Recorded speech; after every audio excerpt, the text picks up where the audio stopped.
Okay, got it. All right. Four, Uh, I'll do the three. introductions this time, Christian. Okay, go ahead. And we are live. Hey, everybody. You are watching and listening to the We Are Rising podcast. This is your host, Andrew Benjamin. I am joined by my great, fashionable co host, Jay Christian Gary from Focus Fights. Hey, y'all. How's it going? Sorry for me being so tired. That's fine. That's fine.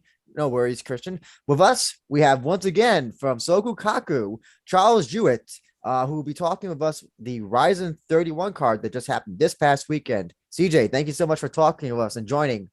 Seemingly for almost every card for like the last few months. I appreciate it. No, it's always fun. I love talking about it. Also, by the way, not only Sogo-Kaku, but let's talk JMMA with Shu Hirata, one of my favorite podcasts. And I'm glad that you this upcoming Monday we have a new episode coming out. Great. And I'm glad that you're getting the archive, or you're at least putting more stuff on after all the other videos got unceremoniously taken off the internet by some hooligans. He got hacked, so he had to start a new channel. I don't know who would want to hack such an awesome, wholesome channel such as yours. Rizin FF. Bring the car, her husband. Wild Usami has been put a bounty out on our podcast. Mr. Nakai. But yeah, before we get into Rise of 31, Charles, I want to ask you, did you see Fedor at Bellator 269? Yeah, it was awesome. I gotta agree. Chris, Bellator 269, was it great seeing Fedor knock out a mofo? It was amazing seeing Fedor beat up Tim Johnson, but I highly doubt that his last fight will be for the Bellator heavyweight title because we all just realized that he just knocked out the number 2 Bellator heavyweight in the world. I mean, do you really want to see a legend like Fedor hold the Bellator heavyweight title in his last show? Yes, I do. Yes, and retire with it. I mean, Fedor wins, Kanahara wins, Daisuke Nakamura wins. What year is this? Is this like 2005? What's happening? It's the year of the old person, of the old fighter, of the old grizzled, gritty veteran fighter. Well, you don't have to say it like that. I mean, you're not wrong, but you don't have to say it like that. Well, at least this proves that, like, that number, even in MMA, even in fighting, that age is just a number, and that you can still, no matter what age, I mean, once you get to a point, maybe 80 is too old. I don't know. We don't know at this point, but you can still have a successful MMA career and kick some ass. Well, especially at heavyweight, because heavyweight seems to be filled with fossils anyway. True. You won't get many young gun fighters at heavyweight as you did back in like 2005. Yeah, but plus, I mean, power is like one of the last things to go, so he could still knock anybody out, is what it looks like. Mm-hmm. He still fights like Fedor. He literally still fights the same exact way that he has since his Pride era. Like you see fighters, and he's still the same, got the same fast and explosiveness. It's like you see fighters like Randy Couture near the end of his career was not the same Randy Couture that was fighting, even 3 or 4 years before that. Obviously, Chuck Liddell, Overeem, but Fedor, seemingly his MMA energy, his fighting energy is still the same.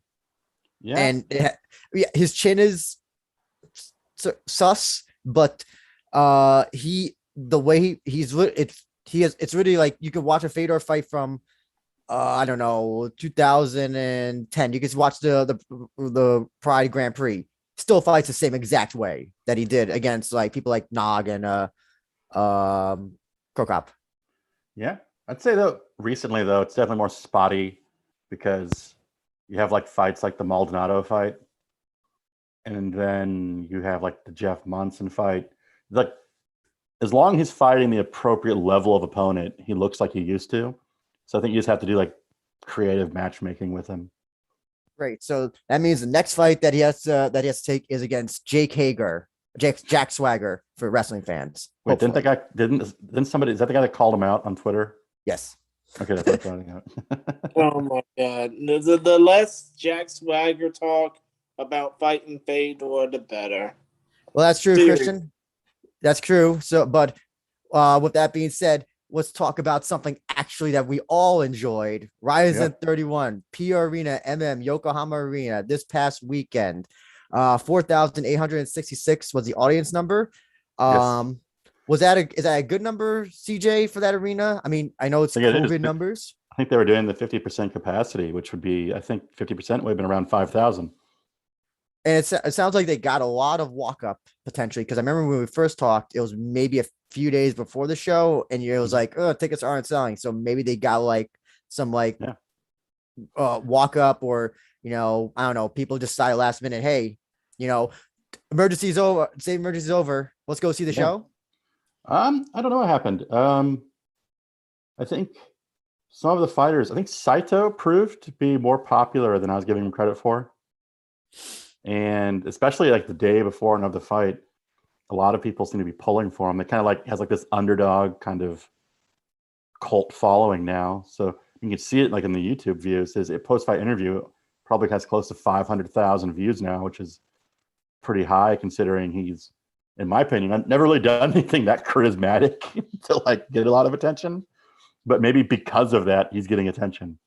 Also, yeah, well, I actually want to plug your article that you did, that great article where you looked at the views of the post-fight comments for fighters, and what you saw, like, and you tracked, I think, was it their pre-fight interview and their post-fight interviews, right? Yeah, I was looking at like the difference in the views between the pre and the post. Then I was also looking at like the Japanese Google Trends to see who was peaking during the event. Okay, gotcha. Did you do for the last show also like checking their Instagram followers as well? Was that you? Or was that somebody else? Yeah, it's probably me. I do stuff like that. Okay.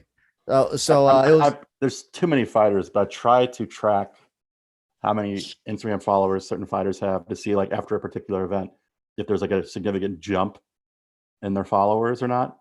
I'm trying to see like what their impact of being on each event is for them. Yeah, I mean, let's not we already left off of Chekhov's gun, or I guess, I don't know, Sakakibara's gun. I have no idea what they call it. Yogibo's chair, maybe. But as you can see from behind me, new Rizin champion, Juntaro Shiku. Dual champion, by the way, deep featherweight champion. Also the deep champion, yes. Also first person to finish Saito in a fight as well. All of Saito's losses have been by decision.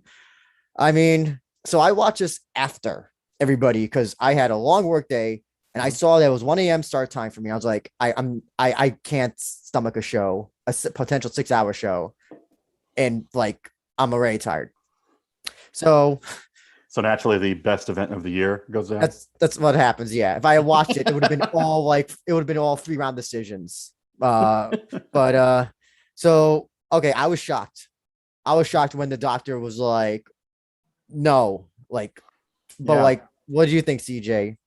Were you shocked when I was kind of surprised. I was kind of surprised that it was stopped because I always have if it's a woman's fight, I could see them stopping it with a bad cut like that.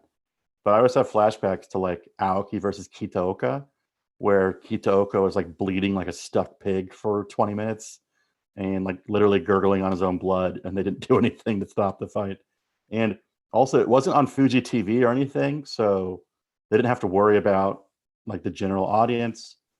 But then after the fight, you got like a better look at it through the pictures, and I mean, it looked like it was a really deep cut, and it was in a really bad location.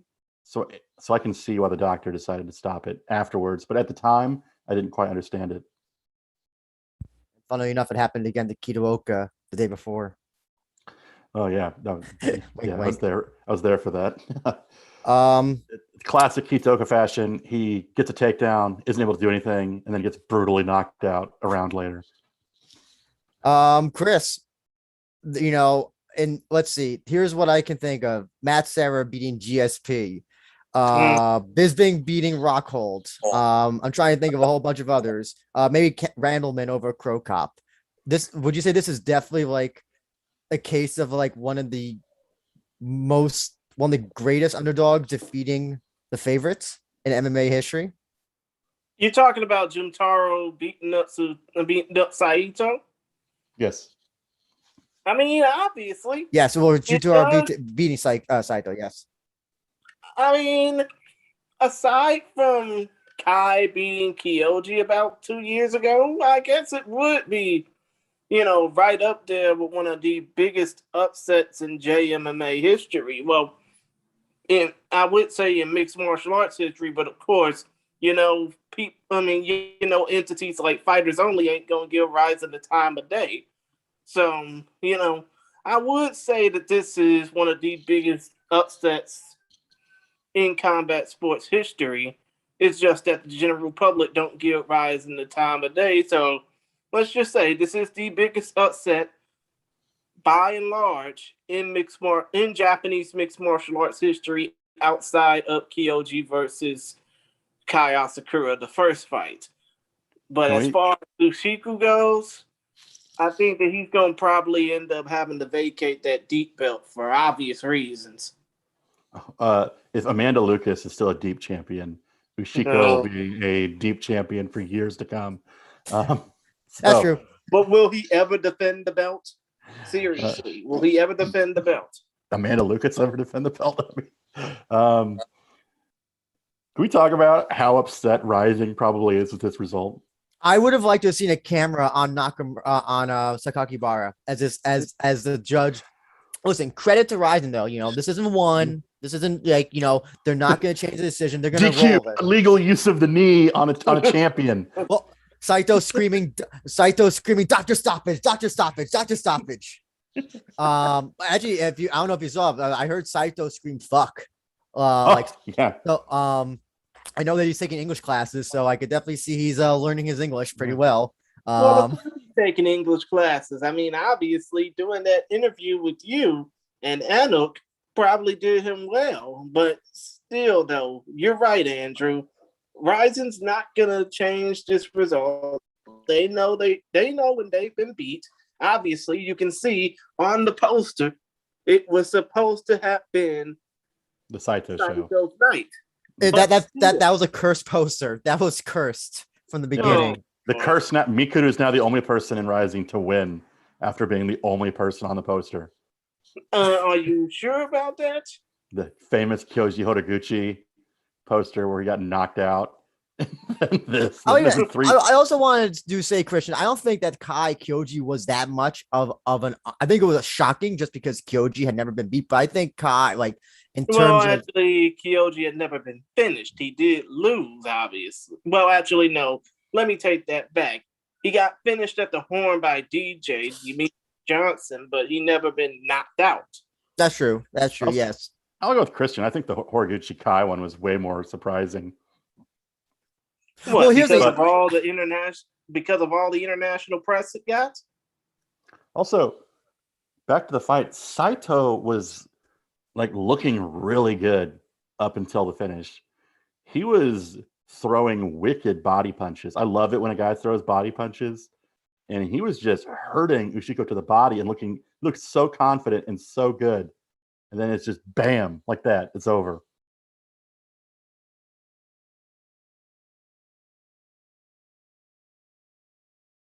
No, I definitely agree. Listen, it wasn't, Saito got caught with an unlucky knee, and then the doctor was like, "Nah, you can't continue, homie."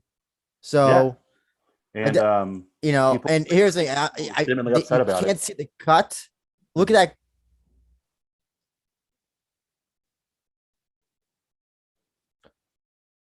Sorry, CJ, what was that again? I apologize. Oh, I didn't say anything. Oh, okay. Yeah, as you can see from behind me, the doctor, it was when they showed the cut, it was maybe almost Harry Potter like it went from here to here.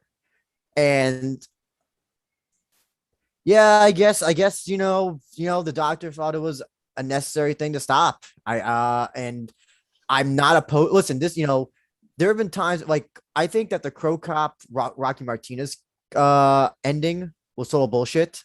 It was barely a cut above the eyebrow, and they ended the fight. If you remember that fight, Christian and CJ, this was deep. And when when the fight ended, you saw how deep that cut was. I was like, oh, I could kind of see that. Yeah, It's I I was the noticed same though this boat. about And sorry, go ahead. also, I've always thought that when the cut is especially like directly above the eye, and it was as deep as that cut is, the blood is just going to pour into his eye and impair his vision. So I think in the end, the doctor did make the right decision. I noticed this since in all of Saito's fights, he's having the Diego Sanchez syndrome where he's bleeding in every fight except the Majima fight. He gets cut really badly. Like if you remember, he got his nose broken in the Mikuru fight. Karamov, obviously, remember he got cut on his head. Mm-hmm. And the what was it? Karamov was actually digging into that cut. Now this, he might have to go do what Nick Diaz did. I think it was Nick or Nate, and like get his forehead, like I guess sanded or whatever it is, because because once they have that scar tissue up there, it just burst open so quickly and easily afterwards. And I remember that. I think Nick and Nate Diaz, one or both of them, had to have surgery to get the scar tissue removed from their forehead. Yeah, it's and it sucks that this is how it happened, but I mean, it's not this isn't like Fedor and Kosaka the first time. It was a legal move. It was a plan. It was clearly, he clearly meant to hit him with that jumping knee. So yeah, credit to Ushiku. Yeah, it's one of those things where like you can't say anything negative about it because he hit him with a perfectly timed flying knee and busted him open. I mean, that happened. So you can't argue that it didn't happen. So he legitimately is the champion.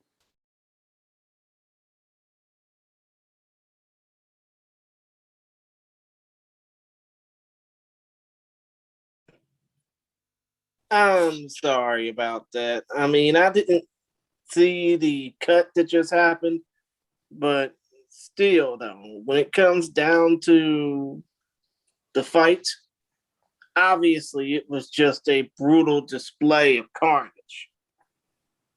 I guess now the big question is, so Charles, who is next for Ushiku? Who's next for Ushiku? Rematch, Mikuru, Daisuke Nakamura. Yes. And Sakakibara said he wants to do a featherweight Grand Prix. I'm all for that. The division looks stacked now, especially with Kanehara in the mix. That's true. That's true. But I mean, presuming that you want to do something for New Year's Eve, you obviously, I think they're going to want Ushiku to defend the title.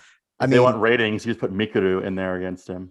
I think that's what they're probably going to do because I think Saito probably has to heal up. I saw he looks like a pirate when in the post fight. It looked like he had like one eye cover, and I thought he was gonna start doing some Jack Sparrow. But yeah, I don't think he would be well in time by December at all. While it is chaotic, it is an interesting situation because now you can legitimately give Mikuru a title shot, and then you already have the history with Saito, and so you can have that rematch when Saito's ready to get back with the eye. Maybe have Saito fight Koike when he recovers, because Koike is also injured, so they can wait for each other to get better. It's actually also interesting that you brought up that he's become that Saito's kind of like a cult underground hero. If in the Rising Confessions video, they did like a whole highlight of like all the other fighters trashing him, saying he's boring, saying that he doesn't know, like he doesn't. Mikuru was like saying you don't know how to draw money or you don't know how to get an audience. Like every fighter is trashing him, like just like, and like, not gonna lie, that's. I don't know. I wouldn't want to be in shoes where like a lot of fighters are just saying you suck, you suck, you suck. It's like, yeah, but it seems to be working for his favor because all these guys are picking on him, and so everyone's like, stop picking on him. He's not doing anything. So he's like getting support by not fighting back. Is it kind of like a GSP kind of thing in a way where people are just attracted to his personality? You think? No, I think it's kind of multiple things. Like he beat Mikuru, and Mikuru's a polarizing figure, but some people want to see Mikuru lose. And then he beat the guy from, I forget his name, the guy from Azerbaijan. And it was such like a dirty fight that I think people felt bad for him because the guy kept fouling him, and it kind of like built him a lot of sympathy points. Jamie GM in the chat says Kubo is next. I don't know if he means for the title or if he means for Saito. I don't. I'm all about it. I would love to see Sarah and her husband come out to the ring. Whoever her husband is, Sarah and Mr. Kubo can come out. So you think that they'll try to do Saito Koike? You think that's the type of fight to make? I mean, presuming that if Koike is not really injured. They wanted to make Saito Koike, yeah, because that's the fight they wanted to make. Saito Koike. That's the fight they wanted to make. That's the fight they wanted to make for this card, but Koike got. He must be kicking himself though. He must be fucking kicking. He must be like so pissed off now because in fairness, go ahead. He was in a perfect position because before this there was no one besides Koike that could make a claim as a challenger. Now that Ushiko wins, it opens the division up to like. Daisuke Nakamura is a legitimate challenger now. More than Koike even, because Nakamura does have a win over him. That's the thing, is that I think that Koike decision loss. Well, I mean, he also beat Saito at Quintet, if we want to get on. Yes, that's true. So Nakamura has wins over two former featherweights. Maybe do Mikuru and Daisuke at this point. Please don't do that. Please don't do that. I don't want to see that. You don't want to see that? I don't want to see Lion Takeshi getting carried out of the ring again. That's Lion Takeshi, though. That's Lion Takeshi. This is Daisuke Nakamura. This is striking ace. Only if he's allowed to wear his black boots throughout the fight, not just his entrance. Okay. So Chris, are you more interested now in the featherweight division now that Ushiku's win? Because like Sakakibara said, he's now wants to do a featherweight Grand Prix. I'm guessing that would include people that might include Saito. Depending on the extent of his injury. I don't think it would include Mikuru. I think he's gonna get an immediate title shot. They can definitely include Daisuke Nakamura, Kanahara, Koike. You could put even the losers in it as well, Ashida, if you wanted to. There's no rules or bounds for featherweights. So what do you think, Chris? Is the featherweight division the highest division in Rizin now? Uh-oh. Well, I hope you're okay, Chris. I don't know where you are, but hopefully you come back soon. Well, I'll pose that question to you, CJ. Do you think that the featherweight division is now the highest division in Rizin? I'll say that it's before this bout and this result, it definitely seemed kind of like the Mikuru. It seemed like it's only like 3 guys, and now it all of a sudden feels like a division. Yeah, it feels like a very competitive division. So I won't say that it's the most exciting division in Rizin, but it seems like a very competitive division now, whereas before this event, it didn't really seem like that. Well, I guess in comparison also to the 135 division, the bantamweight division, problem is that I feel like it's gonna rotate among 3 people: Asakura, Kyoji, and Inoue, potentially. Or you're talking about the bantamweights? Yes, bantamweights. If it's kind of like start out with Asakura, I thought you were starting out with the featherweights. Oh no. But like, if you think about it, featherweight, who you got that like you could potentially see like moving forward in a Grand Prix or title contention? Mikuru, obviously, Saito. I mean, it's definitely crazy because you got a lot of guys that are very different skill bases. Mm-hmm. And I mean, it's safe to say that Mikuru could probably knock out pretty much any fighter if he has the chance, whereas Koike can submit any fighter if he has the chance. Yeah. So you have a lot of fighters like that, which I think makes it interesting because what happens if Koike can't take Mikuru down and things like that. And in their last fight, if I'm remembering correctly, Mikuru fought Koike last, right? Yes. Oh, well, if you want Hagiwara, you also have Hagiwara. Before that, he fought. Oh yeah, that fight doesn't exist. That's non-canon. That fight never actually happened. I think he looked a lot better, but up till the finish, I thought he was looking good, and I thought he hurt Koike at certain points. Oh, he did. He absolutely did. Which people because of the result, people tend to forget that there's like a time against the ropes where I think he hurt him. Yeah, and people forget about that. Because all they remember is the end sequence and the elbow to Mikuru's eye that I don't know if it broke his orbital bone, but it the one that Suzuki taught Koike. Yeah. So I mean, that was a competitive fight, and I wouldn't mind seeing it again, but they won't do that right away. I think you do Saito versus Koike. You do Mikuru versus Ushiku. You do Daisuke Nakamura against everybody. No, Daisuke Nakamura. Maybe against Kanehara. That could be fun, but I feel like Kanehara would just knock him out. Jamie, GM in the chat says, get Isao in there. Isao Kobayashi. I'm assuming he's referring to the Pancrase featherweight champion. And get Hiroto Uesako back down to featherweight. I don't know if that will happen. I thought that he was sticking at a lightweight, or I don't even know if he's fighting anymore. I think he officially retired, if I remember correctly. I don't remember. And Yachi. Can Yachi make featherweight?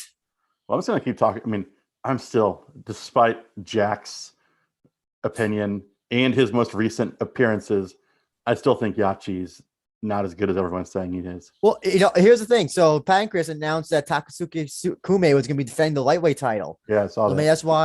Maybe that's why he can't go through all the small promotions. True. That's no excuse though. He should face the winner of that match. Yeah. Well, listen, if you're friends of Yogibo, listen, you'll be there forever. So yeah. You'll lose 1,000 matches and he'll still be able to have the opportunity to sit in those beautiful, comfy chairs.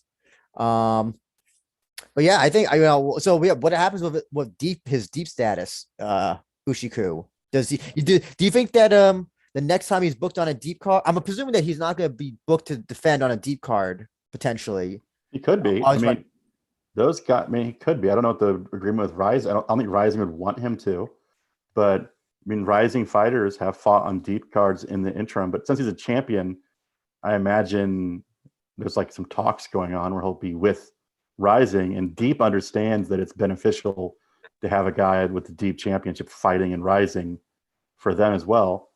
So, well, to be honest, Rising before Deep.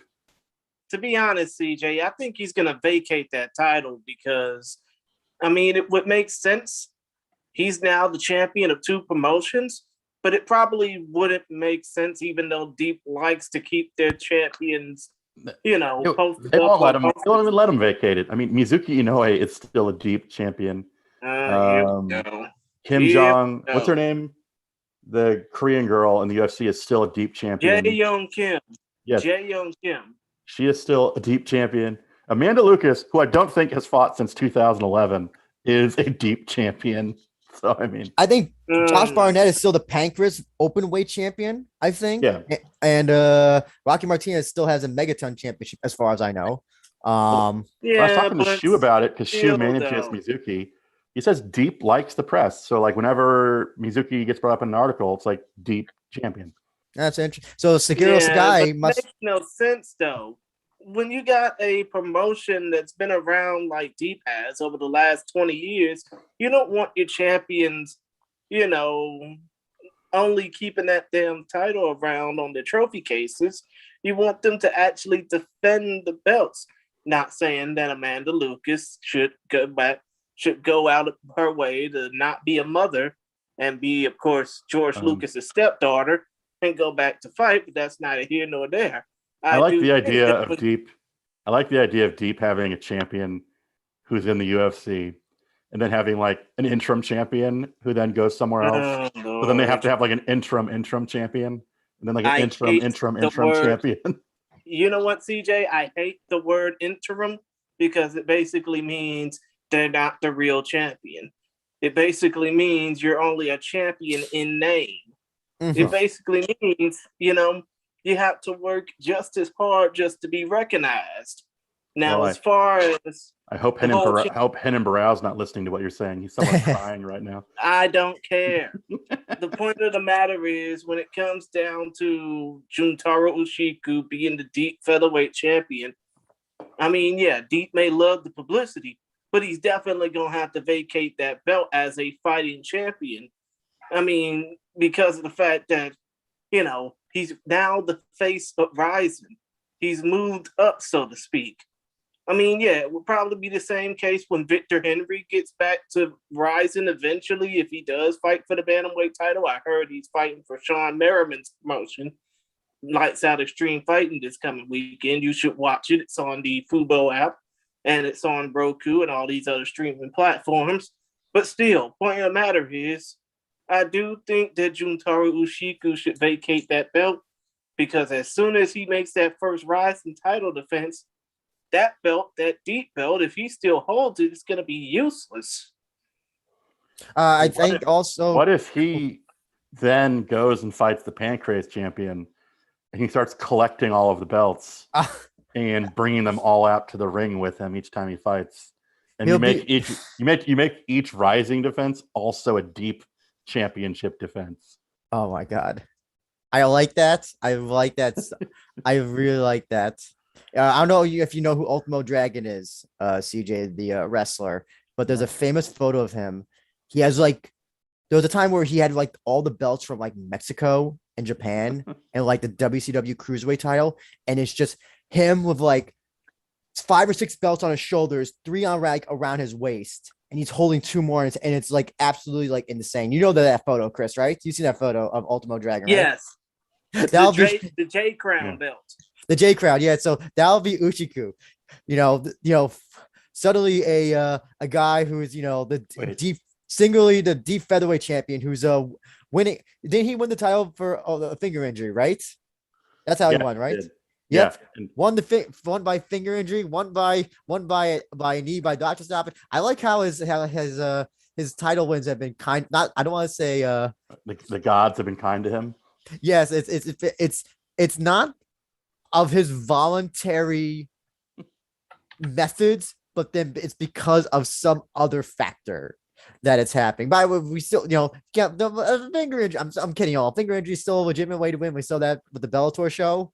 When Minikov tried to push his own finger back in this past weekend. So listen, it's still a legitimate injury. I like what Jamie said. Great Sasuke style. Also great Sasuke as well, who's done that. But yeah, I think that I am really excited to see what is next for listen, I'm happy for him. This is a guy who is deep. I don't want to call it regional, but I guess it kind of is regional. Is that the way to describe deep? CJ is like regional-ish. It's like, I don't think there's any other way to describe it outside of being regional. He comes in, probably this was not going to be a title fight. Saito demanded a title fight for to believe what we're told. This screams like non-title fight. You've been anti non-title fight. I've been anti non-title fight because I think there's the reason why they don't put on non-title fights because of situations like this. What would happen if Saito lost this fight and he didn't become the champion? It'd be weird. But then also they'd have to redo the fight again. They would have, it would have to Kyoji and Kai. They have to do that. So, but yeah, basically what you're saying is it would have. I mean, yeah, you hate non-title fights just as much as the rest of the world does, but still, it would probably be like a proven It would probably be like a proving ground match in Ring of Honor. Pour one out. Exactly. When it comes down to it, you would have the champion getting bested by the challenger, and then for the rematch, it would sell well. Yeah, but my problem with it in this situation would be that with that eye injury, with that cut, I mean, is he gonna be ready to fight again this year, or is he gonna have to fight next year? And that would just put the whole division on delay. So I think you can get a defense out of Ushiko while he's recovering. Oh yeah, no, I think New Year's we're gonna definitely see. I think, and I'm gonna put money on it. That's probably Mikuru that they're gonna put him up against, because then they want those Fuji TV numbers. So they want those Fuji numbers, and they also want the title off Ushiku. You get 2 things for the price of 1. If Ushiku defeats Mikuru, at 3, you're gonna get the belt on Mikuru, so he'll shut up about it. Well, Mikuru kick him, and then Mikuru's toe will explode via John Jones. Oh my God! And Ushiku will then have 3 insane stoppages in a row. Hey, listen, a stoppage is a stoppage. And listen, if he fights Mikuru, what? I won't lie. I'll be cheering against him for Mikuru. It would be if he were to decisively beat Mikuru, then yeah, he's definitely a top featherweight, And hey, listen, give credit to YNK Academy, Yokata-san, who's the coach at there as well. We got to see Ushiku break open the wine bottle, the champagne bottle. So listen, that was he starts spraying people. He didn't know what the hell he was doing. It was great. It's probably the most attention he's ever gotten for a fight. You saw that you calculated his you recorded the YouTube numbers of his post fight, and I saw them myself. Like his pre-fight interview has like no views. Like nobody gives a shit about him. And then the post fight skyrocketed. It's skyrocketed. So listen, give credit to him. You know, that's how you make a star. You know, it's kind of like it's when you know, it's like the Rocky thing, you know, someone, you know, this guy says, hey, you know what, I'm gonna fight this unknown because I think it's gonna be an easy fight. That's not what Saito said, but like it's just the Rocky syndrome where someone out of nowhere comes and defeats the champion. Obviously, that was Rocky 2, by the way, not Rocky 1, as many people think. Yeah, but in a way, you're right. This is like a Rocky Balboa type of thing for Ushiku. You know, you have Ushiku, who basically came out of obscurity, you know, to come up and face the champion in Saito, who only had like, you know, a little bit of time to prep himself, even though it's been a year since he won the title, and, you know, give the champion a good shot to his system, so to speak. And actually, you bring up another good point, Christian. He was not the original opponent. Kleber did not work out for whatever reason you want to believe. Multitude of reasons, maybe. Oh yeah, Kleber Koike Erbs was supposed to be the champ. I mean, was supposed to be in this position as well. Do you think that he'll get the next shot if Mikuru declines, which he probably won't? I think Rising's upset with him. Yeah, I listen. Sakakibara doesn't really pull Dana, but at that one press conference, he kind of like pulled a Dana on Kleber. So I think if Mikuru declines, I think they'll just go with Daisuke Nakamura instead.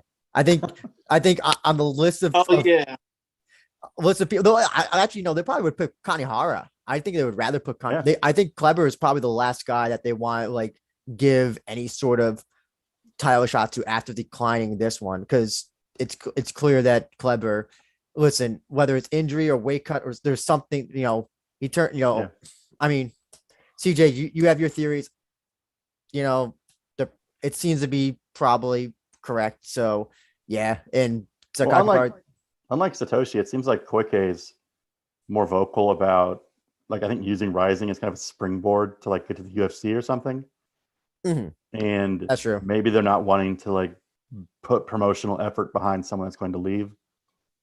I've actually seen a lot of fighters do that in Rizin. We're like, you know, what are your goals as a fighter? And they'll say like, oh, they go to UFC, and they're saying this when like, and they're in the Rizin like press room, and I'm just thinking like, are you so fucking dumb? Why are you saying you've been to these to the press room things, Charles, right? For like Rizin, you've heard fighters say literally like, oh, I want to go to UFC. Like, I don't think it's necessarily a bad thing for them to say that. I think Rising likes the idea of a good Rising fighter going to the UFC and doing well, because then it brings them attention. But if they're going to put a bunch of promotional effort behind you, I don't think they want you to do that. Well, you know, one fighter who I don't think we'll ever see in UFC because they just won't make either division for her. Yeah. Sayori Oshima, as you can see behind me, defeating Kana Azakura, split decision. Charles, you've been following Oshima. Mm-hmm. I want to give you the first word on what you thought of this fight. First off, calling this fight a split decision is a bullshit decision. I agree. She dominated this fight in every sense of the word. Even if you want to like talk about her being on the bottom, she was constantly attacking, going for knee bars, up trying kicks, to get sweeps. I have never seen a shorter person. By Oshima's 4'11", and the fact that she was able to reach up and up kick 5'2" Kana Azakura, I could not believe it. Also, by the way, I was like, yeah, that's one of the benefits of being 4'11" is you have little itty legs that allow you to up kick people in strange positions.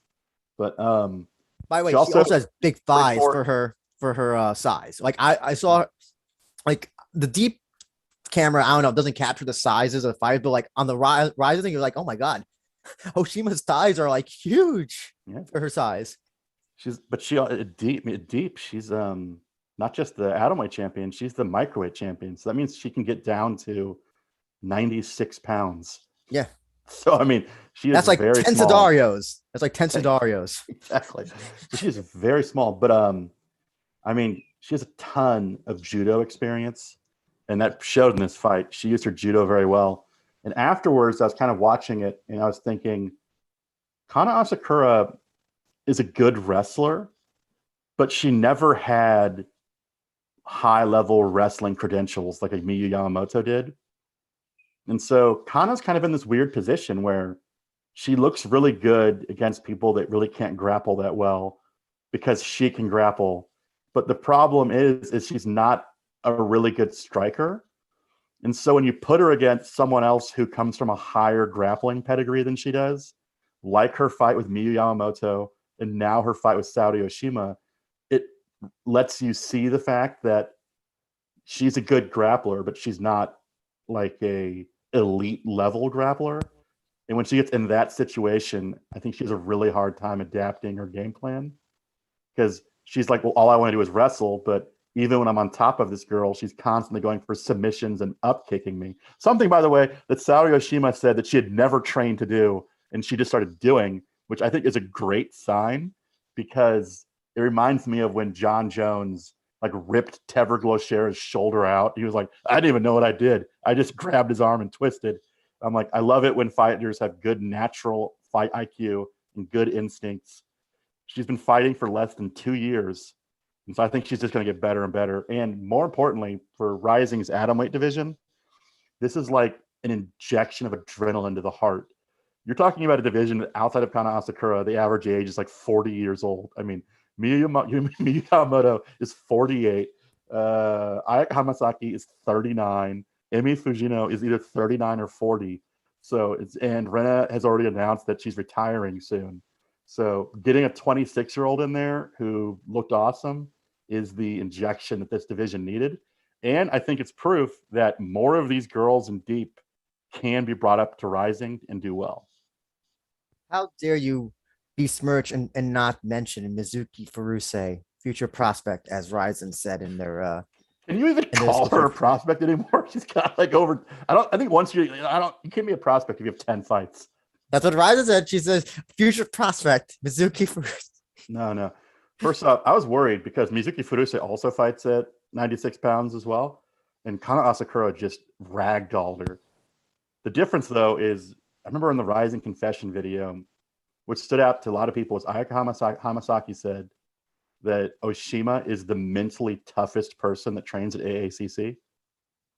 And I was like, oh, well, that's a pretty big statement. And you saw it in the fight that Oshima was literally like trying to finish the fight all the time. And she was like a bulldog down there. They mentioned during English commentary on our side, Christian, and I think you can maybe back me up on this. After the fight was over, I forgot who it was. I think it was Joe Ferraro said that she went back, after she went out of the ring, she met her husband. I think it was her husband and her 2 twins, and she picked up, I think it was one or both of the twins. And Joe said, like, I can't, how did she pick up these 2 kids or this kid after this fight? And so my belief is that having twins is the best base for MMA. Well, her husband is a professional judo guy.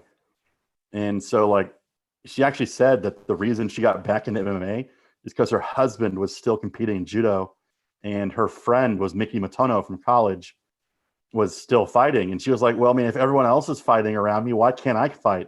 So she like got jealous and she wanted to start fighting again.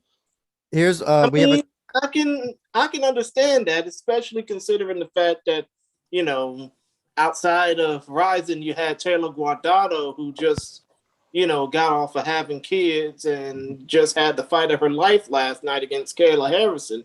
I think when it came down to Saori Oshima, she felt that having twins, like Andrew said, is the best base for being an MMA fighter because, when you couldn't be able to deal with one child, you have to now chase around 2 just to, get your training regimen up. CJ, could you hear Rena on your streams? Was that Reina? No. The problem is with the Live Now stream is that the audio for the English commentary is so turned up.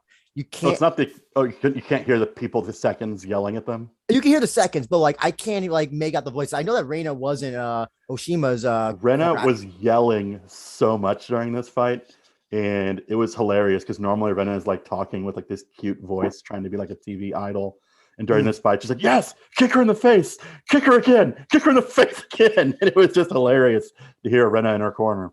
We have a comment in the chat from Fire Fox who says Ishitari said the same thing about stomping on his opponent's face. He said, this is what Ishitari said. Of course, I didn't practice that. If I did, I wouldn't have any friends left. So are we saying that TJ Dillashaw is the only guy that would practice those moves? Yes, but he only does them on Takaru when Takaru has his hands down. Have you ever seen that video? I have seen that video. Listen, I think I think we all came to this, or at least I definitely did, that Oshima, that this was not a fight, a good fight to make for Oshima. We thought that Oshima was going to get dominated, and like the complete opposite happened. And I think you said it best, Charles. This brings so much life, because if Kana wins, it's kind of just like, what's she gonna do? Fight Hamasaki a third time? Yeah, or Reina, or the winner of Reina Miyu. This is what it would have been like, not even one step forward or one step back. We would just be like still in the same position. Also, it's worth noting that Seika Izawa fought and won the day before at Deep in that division, and she's the Deep 52 kilogram champion. So she's rising bound. And I think that Shuto Watanabe's girlfriend, Hikaru Aono, should also be rising bound. So I think they have a lot of potential for their atomweight division now. What about Murakami, Siwoo Park? I think Siwoo Park is very worthy of being in Rizin. I think Murakami, still a little young, not green behind the ears fight-wise. And she's also 44 kilos. She's also 96 pounds. So I would like to see her get some more experience before she comes up, and maybe see her fight at 49 once in Deep before she comes up. She is also very small. So I'm trying to think. I'm going for like Deep's roster. Those are like probably like, because let's be honest, Nisa is only fighting for Rising because the show is in Okinawa, and she's Okinawan. But there's several Deep fighters. I mean, their atomweight division looks very good. And Siwoo Park looked that Izawa fight, there was like an unfortunate mishap with an illegal kick that kind of changed the fight a little bit. But Siwoo Park looked very good as well. And she's got a ton of power, and she's super physically strong for that weight class. I think also, here's the thing, and definitely like this is an entire Japanese thing, it's just not a Horizon thing. If they put Siwoo Park on a fight, they could put the Korean flag next to her, and so you have like that international, like, oh look, it's not just all Japanese fighters. We have a Korean here, even though she trained at Crazy. I honestly thought they were going to bring her up because she used to train with Ham Sohee, and I thought they were just going to be like, have her fight Hamasaki immediately after Ham Sohee left, and been like, here's Ham Sohee's training partner, just like use Ham Sohee's name all the time. But the other thing of it, with Siwoo Park, you just mentioned Siwoo Park being on the rise and Deep. Do you think that she would be a worthy next opponent for Kana Asakura? That'd be a great fight, because I'll tell you what, Seika Izawa is an Olympic, I'm not saying medalist, but she could try out for the Japanese Olympic wrestling team. Their team is really good, but she was on that track. Also for judo, she had a very hard time getting Siwoo Park down. And every time she got Siwoo Park down, Siwoo Park got back up. And Siwoo Park's been training with Miyu Yamamoto, who used to be, besides being a world champion wrestler, also was a coach for the Canadian Olympic wrestling team. So it's like, oh, well, obviously she's very good at her teaching, because it's looking like it's very hard to take Siwoo Park down now. And if that's the case, she's going to beat the shit out of Kana Asakura if they fight, because Kana is nowhere near the wrestler that Miyu Yamamoto is. And she's nowhere near the striker that Siwoo Park is. So I think that'd be a very good fight for Siwoo Park.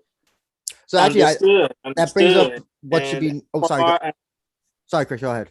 You can continue. Oh, I was going to say what's next for Oshima, because I was thinking about this. I was mulling over this. So here's the other issue: is the problem with Atomweight as well, Charles. And I don't know if you agree with this. Like, it seems like half the fighters are from AAC. See? Yeah.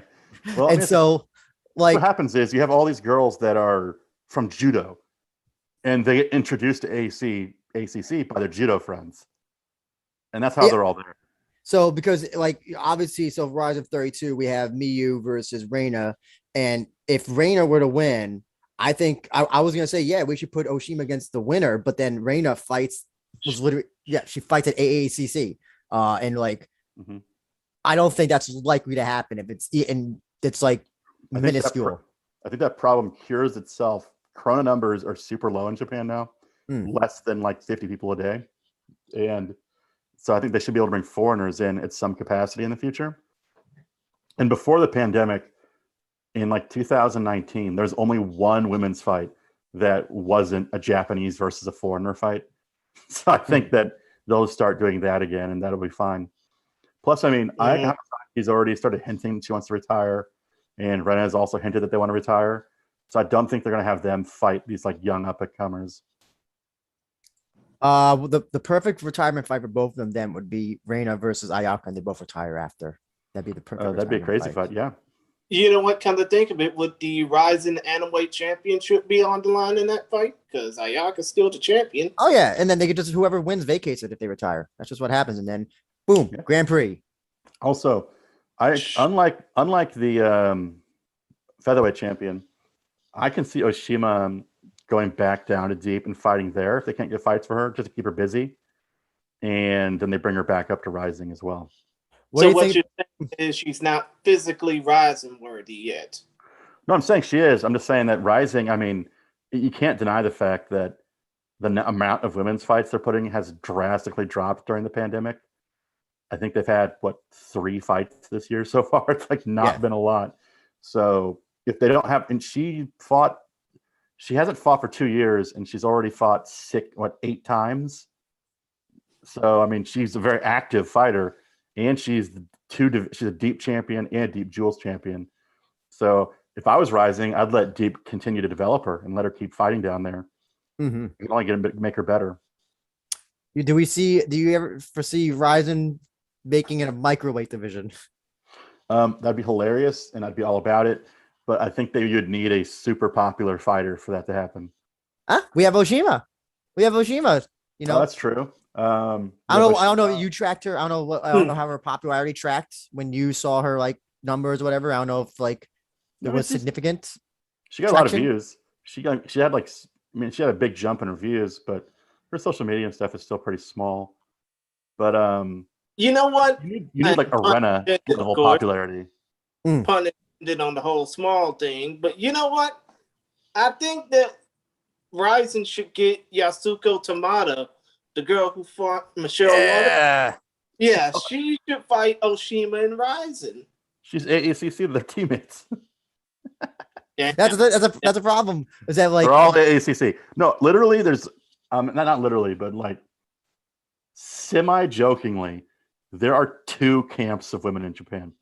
There are those that train at AACC, and there's everybody else that kind of groups together and trains together. Like before this fight, I think Kana Sakura was training with Mina Kurobe and Ayaka Miura. Like they aren't at the same gym, but it's like, oh, they aren't AAC fighters. I'll go train with them. Maybe go get a session with Emi Fujino and Vivi May. Like that's the 2 groups that seems to happen. Question. Oh, so if Miyu beats Reina, would you do Miyu versus Oshima?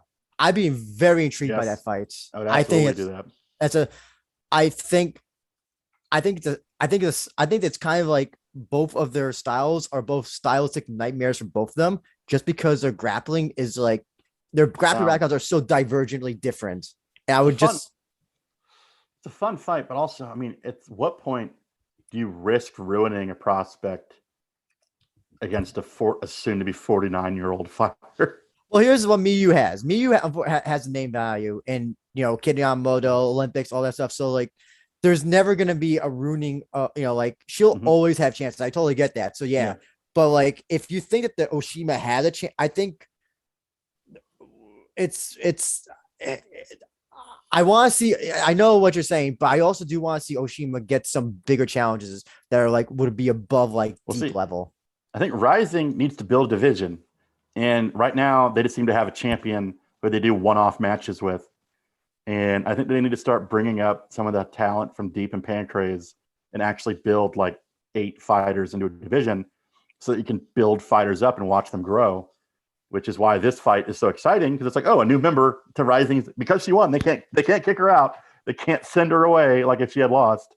So let's build this division up a little bit. I also think that you gotta capitalize on somebody's win, especially when they defeat somebody. Like, listen, I think you said that Kano might have been the most popular fighter on this card, made second most. Does she still have the sky blue? Does she still do like she's sponsored by TikTok? Oh yeah, I saw her TikTok. I saw TikTok on the back of her thing. I was like, oh, is that her TikTok, or is TikTok sponsoring? No, she's literally sponsored. I think she and Horiguchi are both sponsored by TikTok. I don't know if that's the same manager.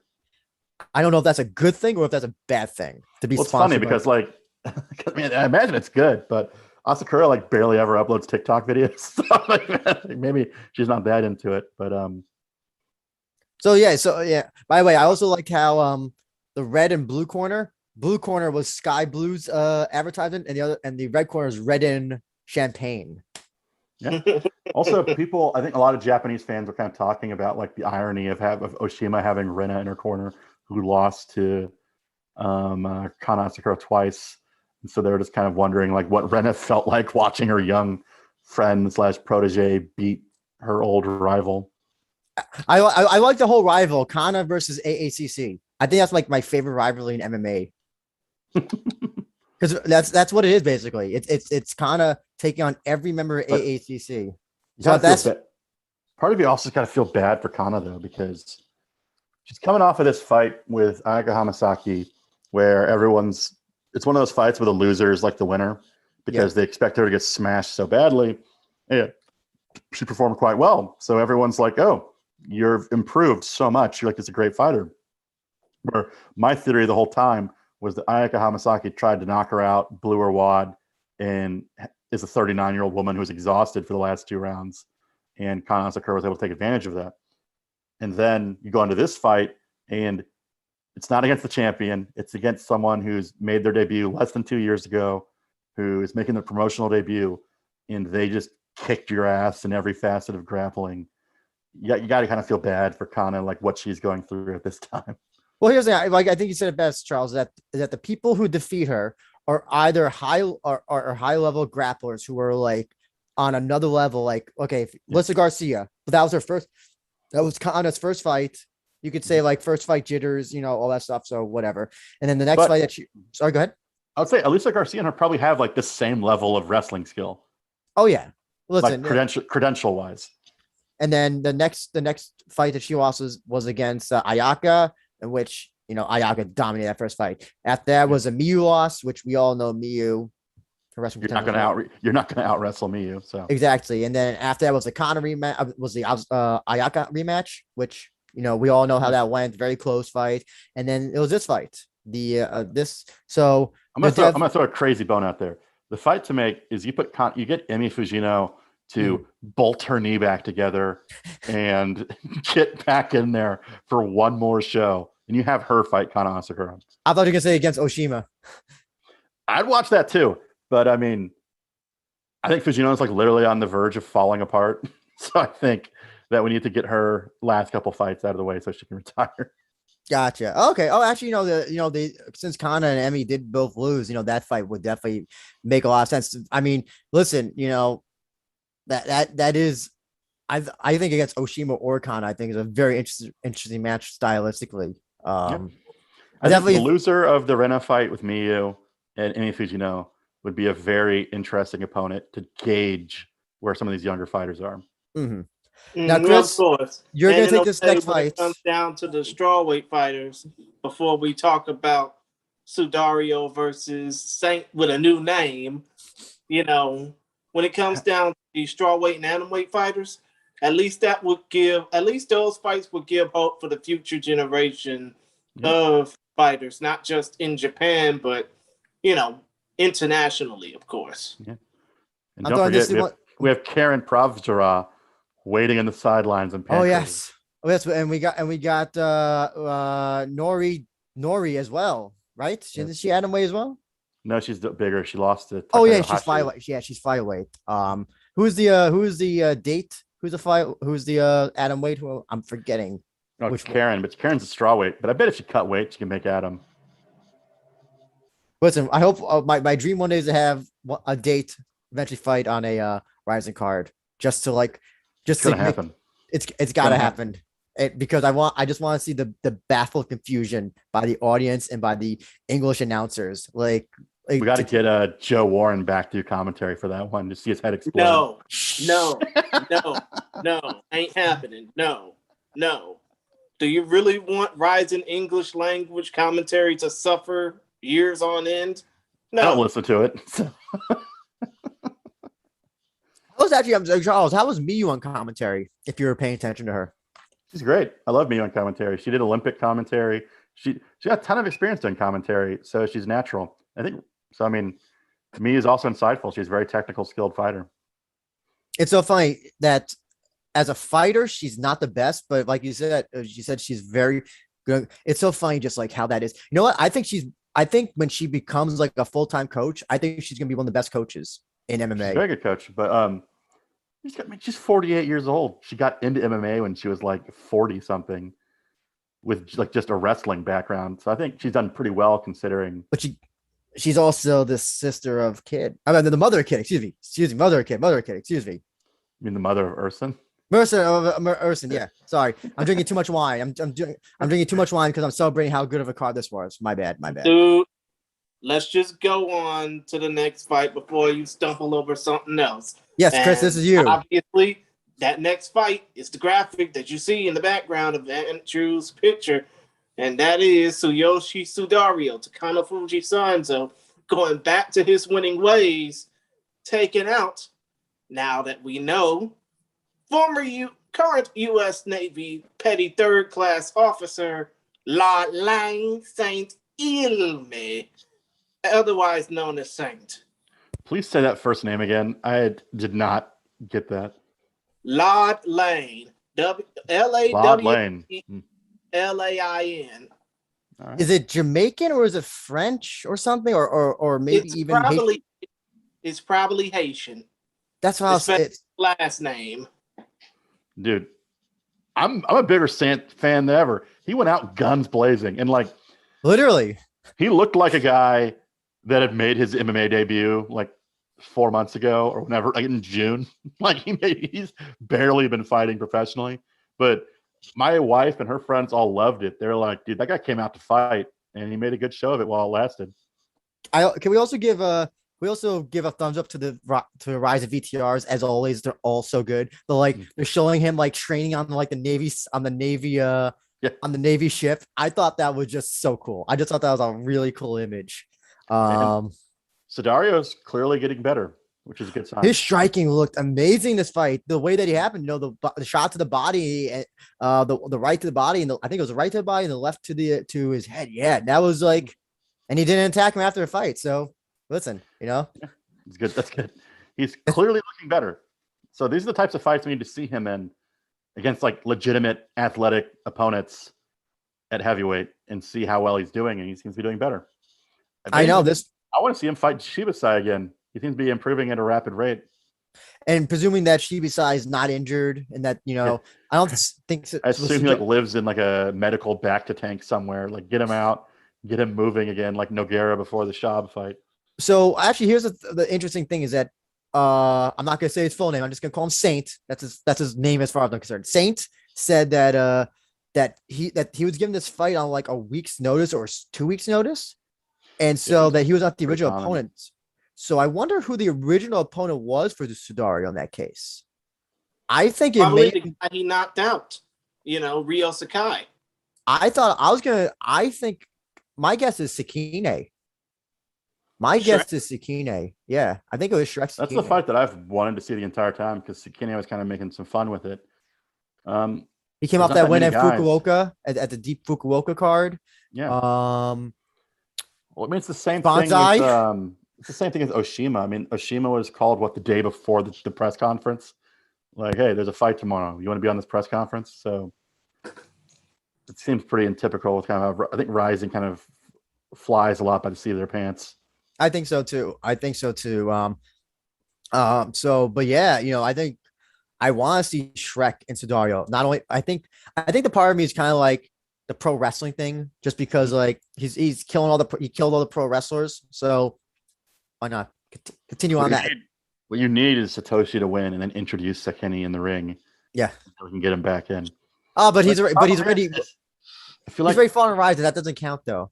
I feel like if Sidario keeps fighting like this, he's like already going above Shrek's level at this point. Oh yeah, no, but that's the point, is that you give him somebody who he can get a win over. That's true. But seriously, though, do you want to see Tsuyoshi Sudario wreck another pro wrestler? I mean, his career is just about as crazy as the damn Paul brothers are in boxing. It's just that.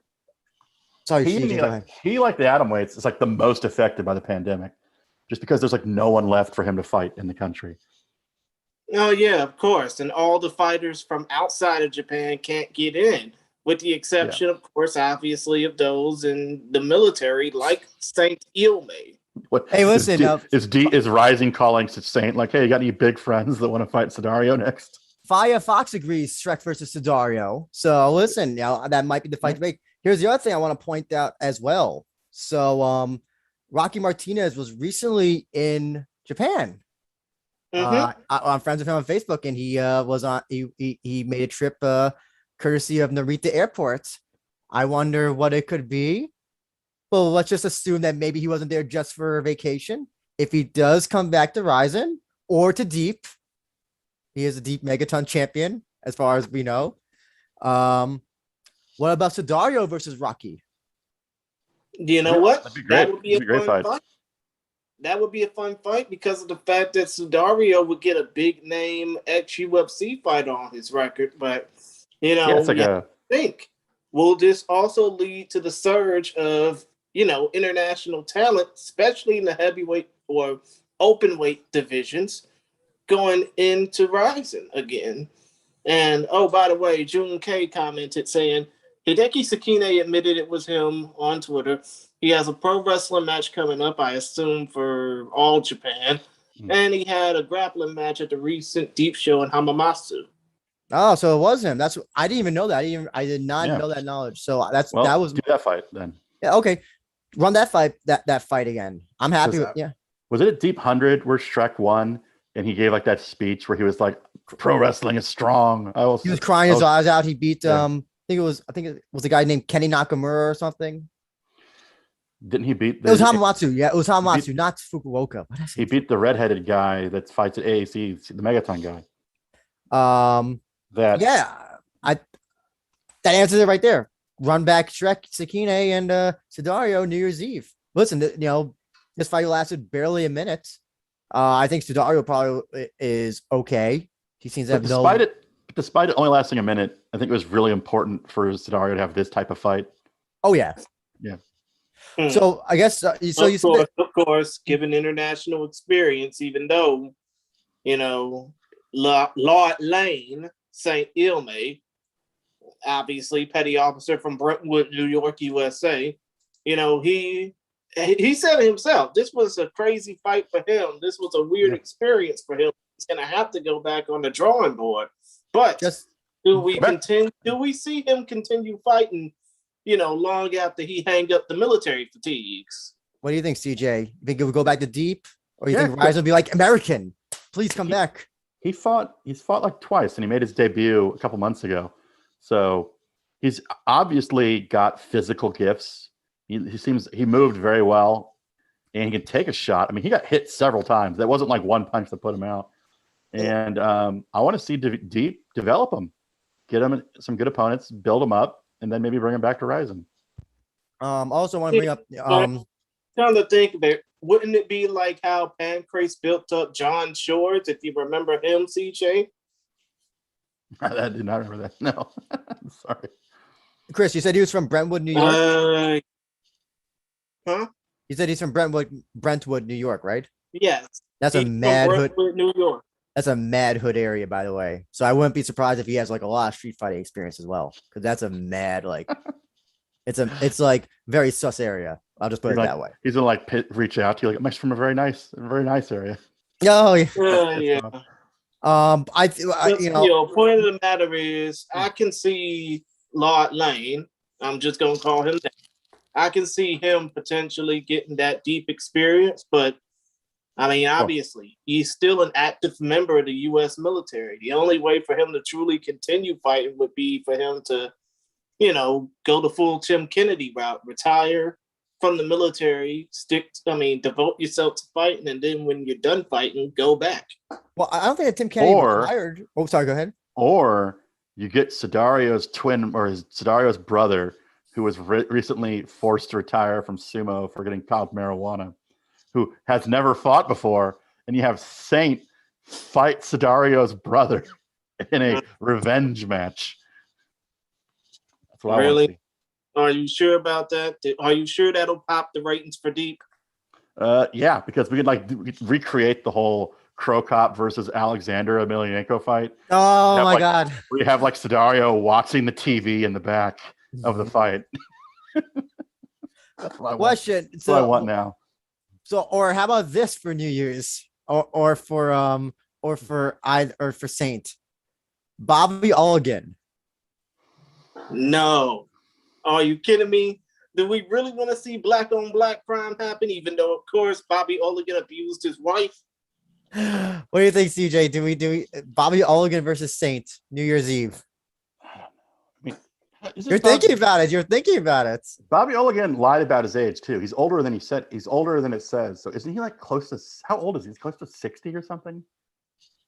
He's closer to 50, really. Hey, listen, age is just a number. We learned that in MMA. So he got caught lying about. He lied about his age on his documentation.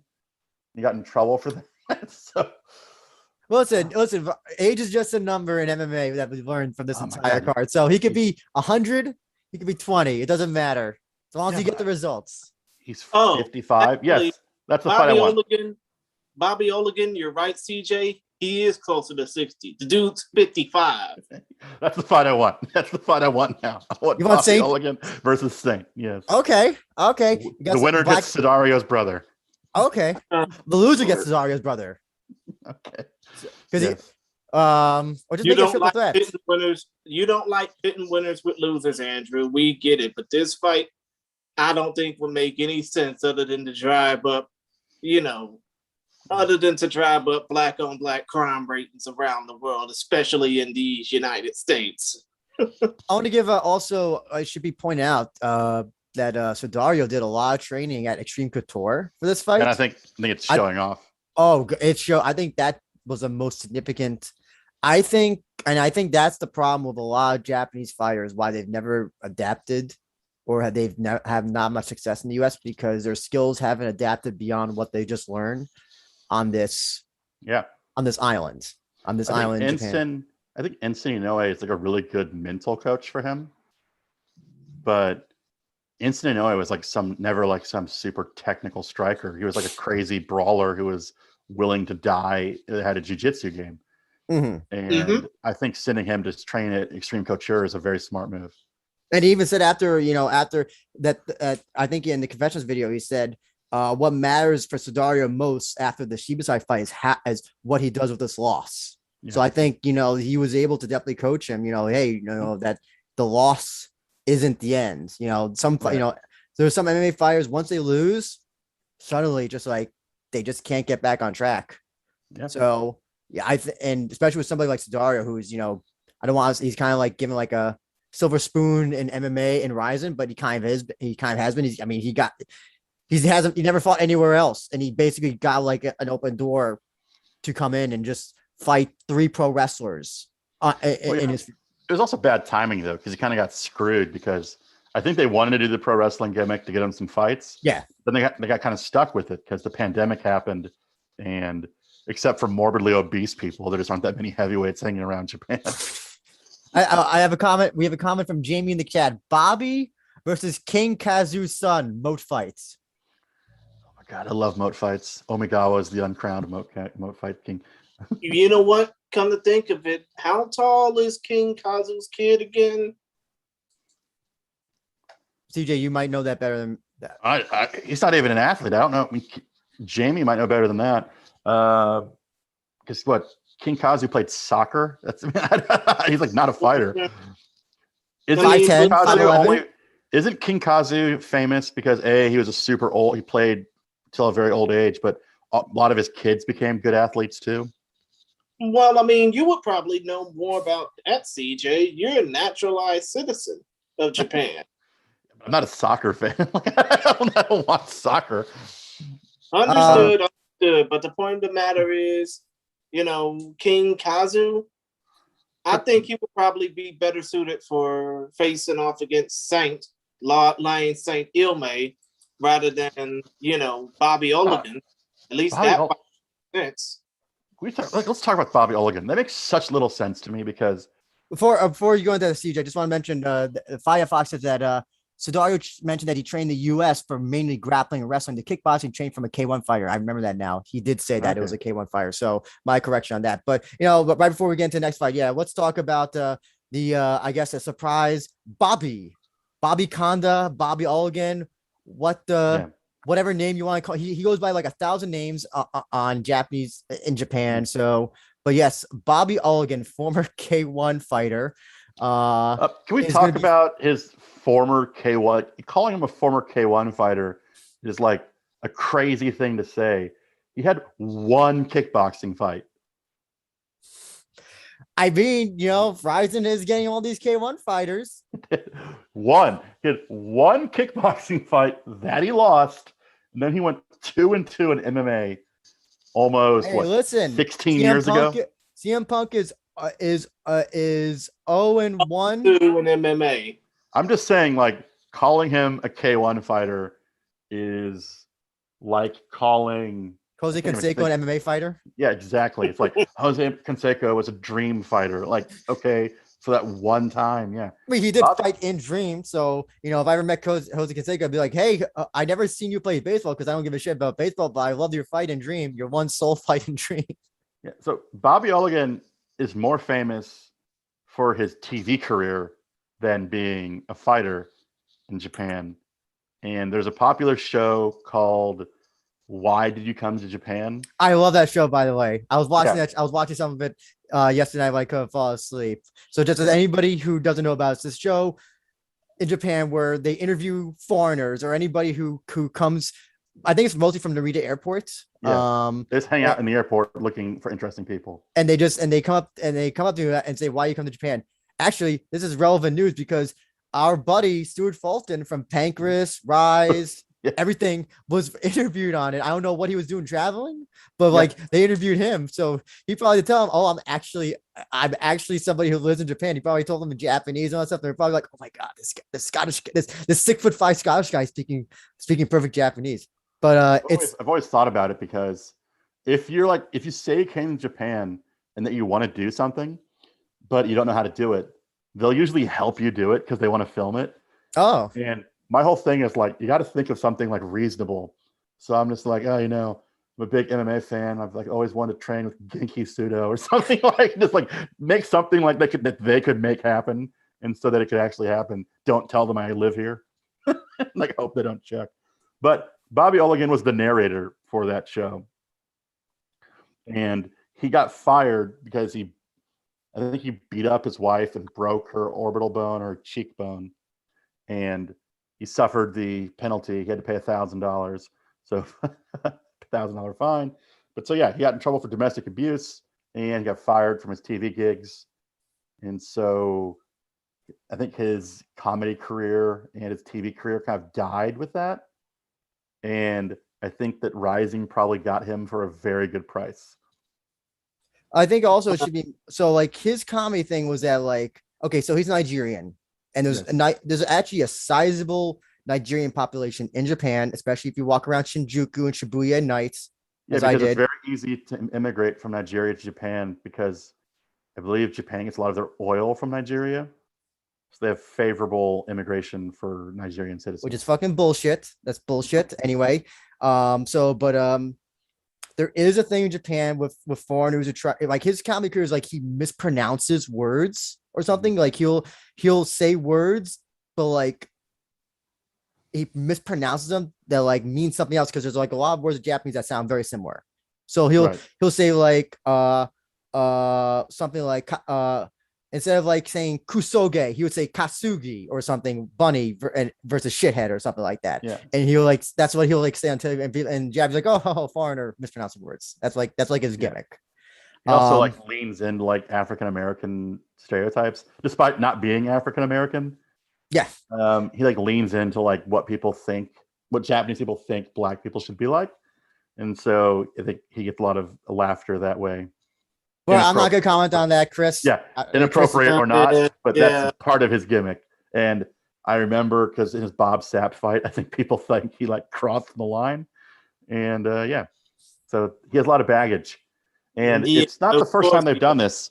If you remember a couple of Rising shows ago, it might have been the first time they went to the PIA Arena. They had a different guy doing like the ring announcing, and he was also a comedian from TV, and he got in a lot of trouble because he was like essentially embezzling money. And so he got kind of blacklisted from TV, and Rising was like, hey, this guy's got a popular YouTube channel. He lost his main job. Oh my God, that's what we should have figured. Does Oregon have a YouTube channel? If he has a YouTube channel, no wonder that's how he got in. Well, I'm just saying, like, let's just, for the record, if you're like a celebrity who's committed an egregious crime recently, and all of a sudden you become like a discount, expect to see them at Rising in some capacity. Yeah, of course. Who was the Olympic guy who had like a rape charge or like a sexual assault charge? He fought in quintet. There was a lot of criticism for that. Yeah, his name. I remember. We all know who we're talking, and but yeah, now I just say it was like, oh, now I'm like, oh God, that means like rise and bound. It's like you get a crime if you're a celebrity in Japan. You get a crime that's like, I guess, not jailable offense, or you found innocent, or you're not found guilty, whatever. That's rise and bound. That's how you. If anybody, so I always get asked. A lot of fighters will want to be on the show and be like, oh, hey, I hope I can go on your show so that maybe the rise and brats can listen to me. I'm gonna start telling them, commit a crime in Japan. That's how you're gonna get into Rizin at this point. Commit a crime and don't go to jail. Of course. But let Bobby Olegan go out on a street corner, talking about African American stereotypes. I bet you he's gonna leave 2 feet less taller. So what do you? The side note: the comedian I was talking about, his name is Hiroyuki Miyasako, and he was the host of a show called Ame Talk, which is like a very popular show in Japan. And he got like trouble embezzling. So he was the guy who did like a brief like not commentary, but like ring announcing gig for Rising one time when he was having a bunch of problems. Oh, just to let you know, Masato Uchishiba. That's who I was thinking of. He also was in the Olympics as well. And he actually did go to prison, by the way. And his purple ribbon was deprived because of the act, of the alleged act. So make of that what you will. What do you think they're going to do with Bobby Olegan? Who do you think?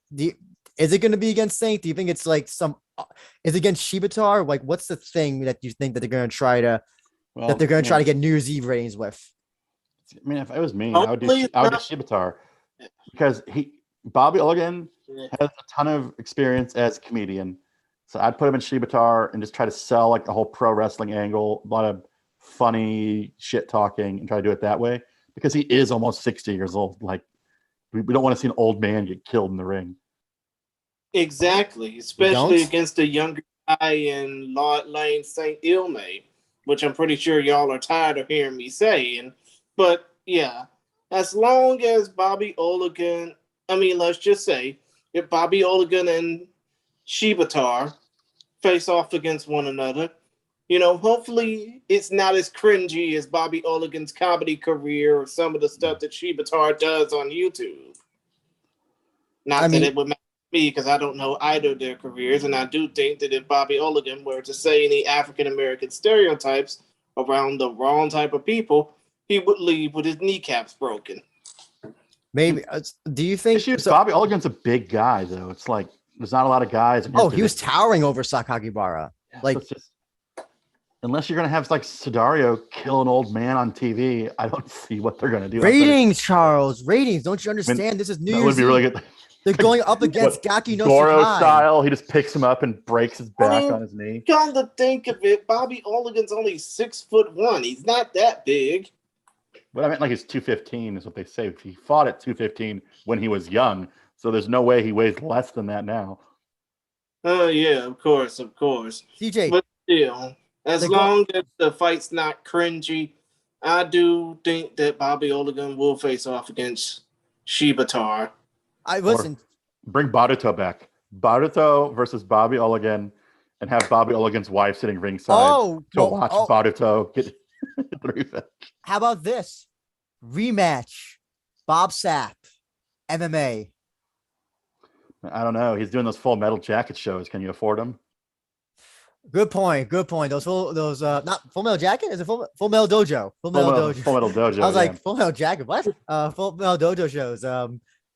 Good point. That's a good point. I mean, kind of think of it. I'm pretty sure John Nutt wouldn't mind after he's busted, of course. Yeah. Well, it's interesting though that like, well, I'm curious to know, Charles, was there like outrage that someone would like? And here's the thing: it wasn't just his wife that's supposed to happen to. Apparently, like he beat up his agent or something. He has a lot of different. He has numerous assault allegations. Yes, and he always comes out of them being like, "It wasn't me." And in fairness, he did say that at Rizin when they gave him the microphone, he said in English that he was, he wants to like right his wrongs or whatever. So take of it what you will. But I'm curious to know, was there outrage among, I guess, Japanese internet users? I don't know. Was your wife? Was she like outraged or offended? Because here's the thing. I'll tell you this: if like, listen, if that happens here, like somebody gets a domestic abuse charge, a Greg Hardy situation. Yeah, Greg Hardy. Well, MMA's a little bit different. I'm trying to think of like, okay, Johnny Depp, the Johnny Depp situation. Like, if you believe it or not, let's just assume that like, but nonetheless, the allegations were made, and Johnny Depp's film career is basically done. He's not going to be the same, regardless of whether he's found innocent or not. There was outrage when it happened. Calls to get Johnny Depp. I think he was removed from the the dumb Harry Potter spinoff thing or whatever. He was removed from the Harry Potter movies and Crimes of Grindelwald, whatever they're called. Pirates of the Caribbean. I think they're done with him. They're gonna just focus on, I guess, I don't know, Orlando Bloom or whatever. But yeah, was there outrage in Japan, given Bobby Oligan's history? Was there any, or was it just kind of like, oh, Bobby Oligan, that guy that was on TV, is gonna be fighting? My impression, which may be limited, but everyone I was watching it with was just like, oh, I didn't really care because I mean, Bobby Oligan hasn't been a big deal in a very long time. Duh. Of course he has. No, I mean, that's what you get when you're a domestic abuser, right? Right. But I mean, it's one of those things where it's, oh, yeah, I know that guy, but no one cared. I don't think it's a big needle mover. Well, I did contact one of my Japanese friends, and he said he's going to be flipping back from Rizin and Gaki no Tsukai. And he said that like he is like intrigued by what they're gonna have Bobby do. That's one thing for casual fans. I mean, his name does have recognition value, which is what Rizin is buying with him on the card. But it's just an interesting cultural dynamic. Here, if UFC said that they're gonna have Johnny Depp in an MMA fight, there would be so much outrage. But didn't it come out that his Johnny Depp's wife was the one doing all the abuse? Yes, it did. But the problem is that it's kind of like the problem is that once you make an allegation, it's hard to kind of like get that off the air. Right. So whether it's true or not, it looks like it wasn't true. Problem is damage is done. He's damaged goods now. It's very hard to. I mean, the other example I can think of is Chris Hardwick, who was the host. He was a television host. But you keep picking examples of when the guy didn't actually do it. Yeah. Whereas it seems pretty clear that Bobby Oligan did do it. Oh yeah, but that's what I'm saying. We're like, that's it would be like if the UFC brought Thiago Silva back in, who like put a gun in his wife's mouth and told her he's gonna blow her brains out. Well, listen, they still have John Jones on, so No, they fired the unimportant guy. Their moral standards are. They fired Bob Ross. He was the sacrifice to domestic abuse. Oh, we have a comment from Yuzo. He says that he or she says Shibatar says he won't be on New Year's Eve. That's smart. Okay. I Then guess again- he's gonna probably be on that big other New Year's Eve show that y'all talk about. Do you talk about Triple G Murata? No, not that. The show that normally competes with Rizin on New Year's Eve. You know, the one other thing that Japanese people watch. Oh, like Akino Sakai or like some other like New Year's Eve show. Exactly. Then again, here's the thing: Shibatar is a pro wrestler. You know. Also, I think he also made it very clear he doesn't want to fight all the time. He even mentioned he's an old man, and so I think he wants to take it easy and have a few fights, but make them count when they happen. I mean, are you sure he's that old? We can't hear you, Andrew. To say, he's an old man who has a win over Hiroya, so he's not exactly just an old man. He is a Knocked his 1-0. teeth out. Knocked his teeth out. Exactly. From that expert striking that he learned with Mikaru. But I think Bobby Oligan's I think he's a discount celebrity, and they jumped on it. Of course. Or maybe Bobby versus Osunarashi. Yes, let's make that happen. Either that or Baruto Kaido Hoverson. Let's make that happen. Punish him for doing that. Bobby versus Shrek Sakine. That's the actual match. Bobby versus Wild Usami. That's the fight we want. Oh my god. I listen, I'm not gonna lie, I'm intrigued. I don't know if they're gonna do like a Bobby versus X thing. If it's Bobby versus X, it'll probably be Shibatar. That's what I'm guessing. I see what you're saying, but also I have to believe that Shibatar is playing pro wrestler sometimes. Actually, I'll be honest, I don't know when he's playing pro wrestler and when he's not being pro wrestler. He seems to he has a thing where like pro wrestlers in Japan kind of like the gimmick doesn't end when the match doesn't end. So I'm not so sure when he's, when the gimmick ends for him or gimmick not. A gimmick is still continuing. Let's actually talk about a real MMA fight with two real MMA fighters, no celebrities.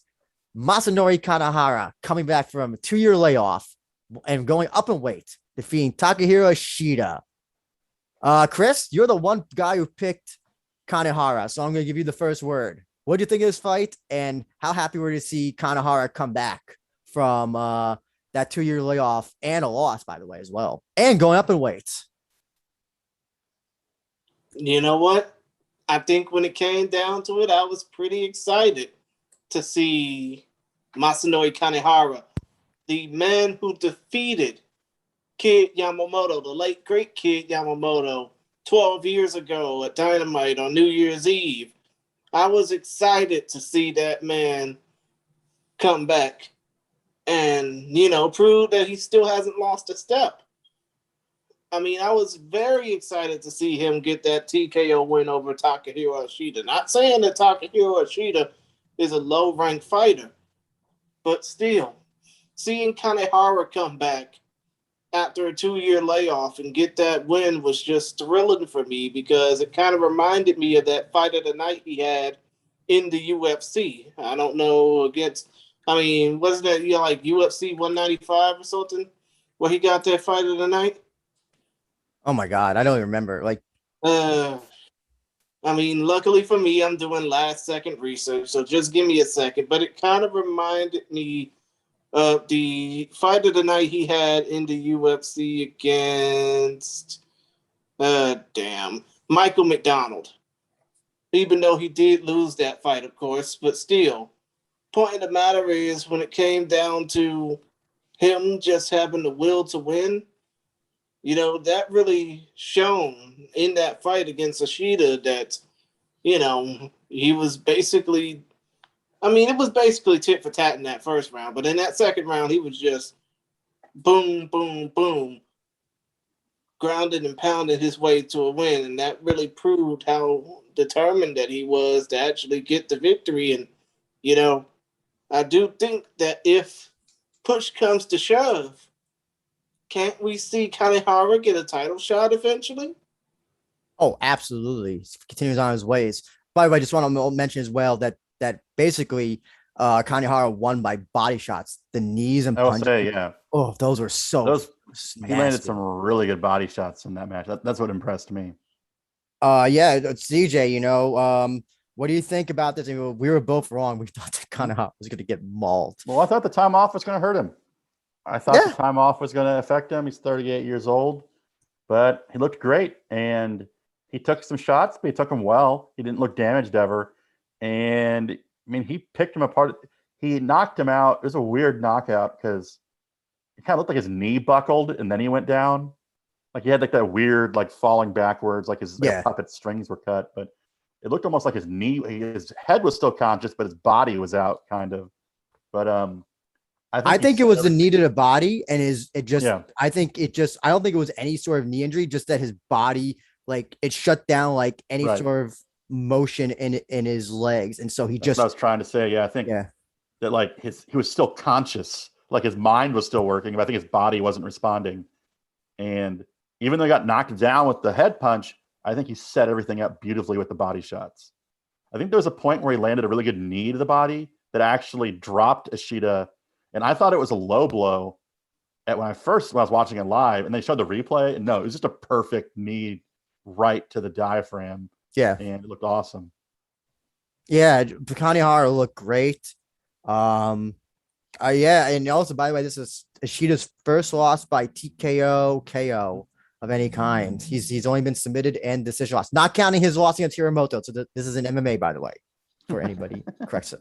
But still, basically, it's his second time getting knocked out. Yeah, overall in pro competition. Yeah, man, Kanehara is definitely. If he said he's gonna stick at featherweight because he can't do the weight cut anymore to bantamweight. If he continues on his winning ways, yeah, definitely. And he doesn't do any layoffs, by the way, because it seems like he takes layoffs randomly and he'll just come back 2 years later. So hopefully, did you see that Yachi was in his corner, by the way?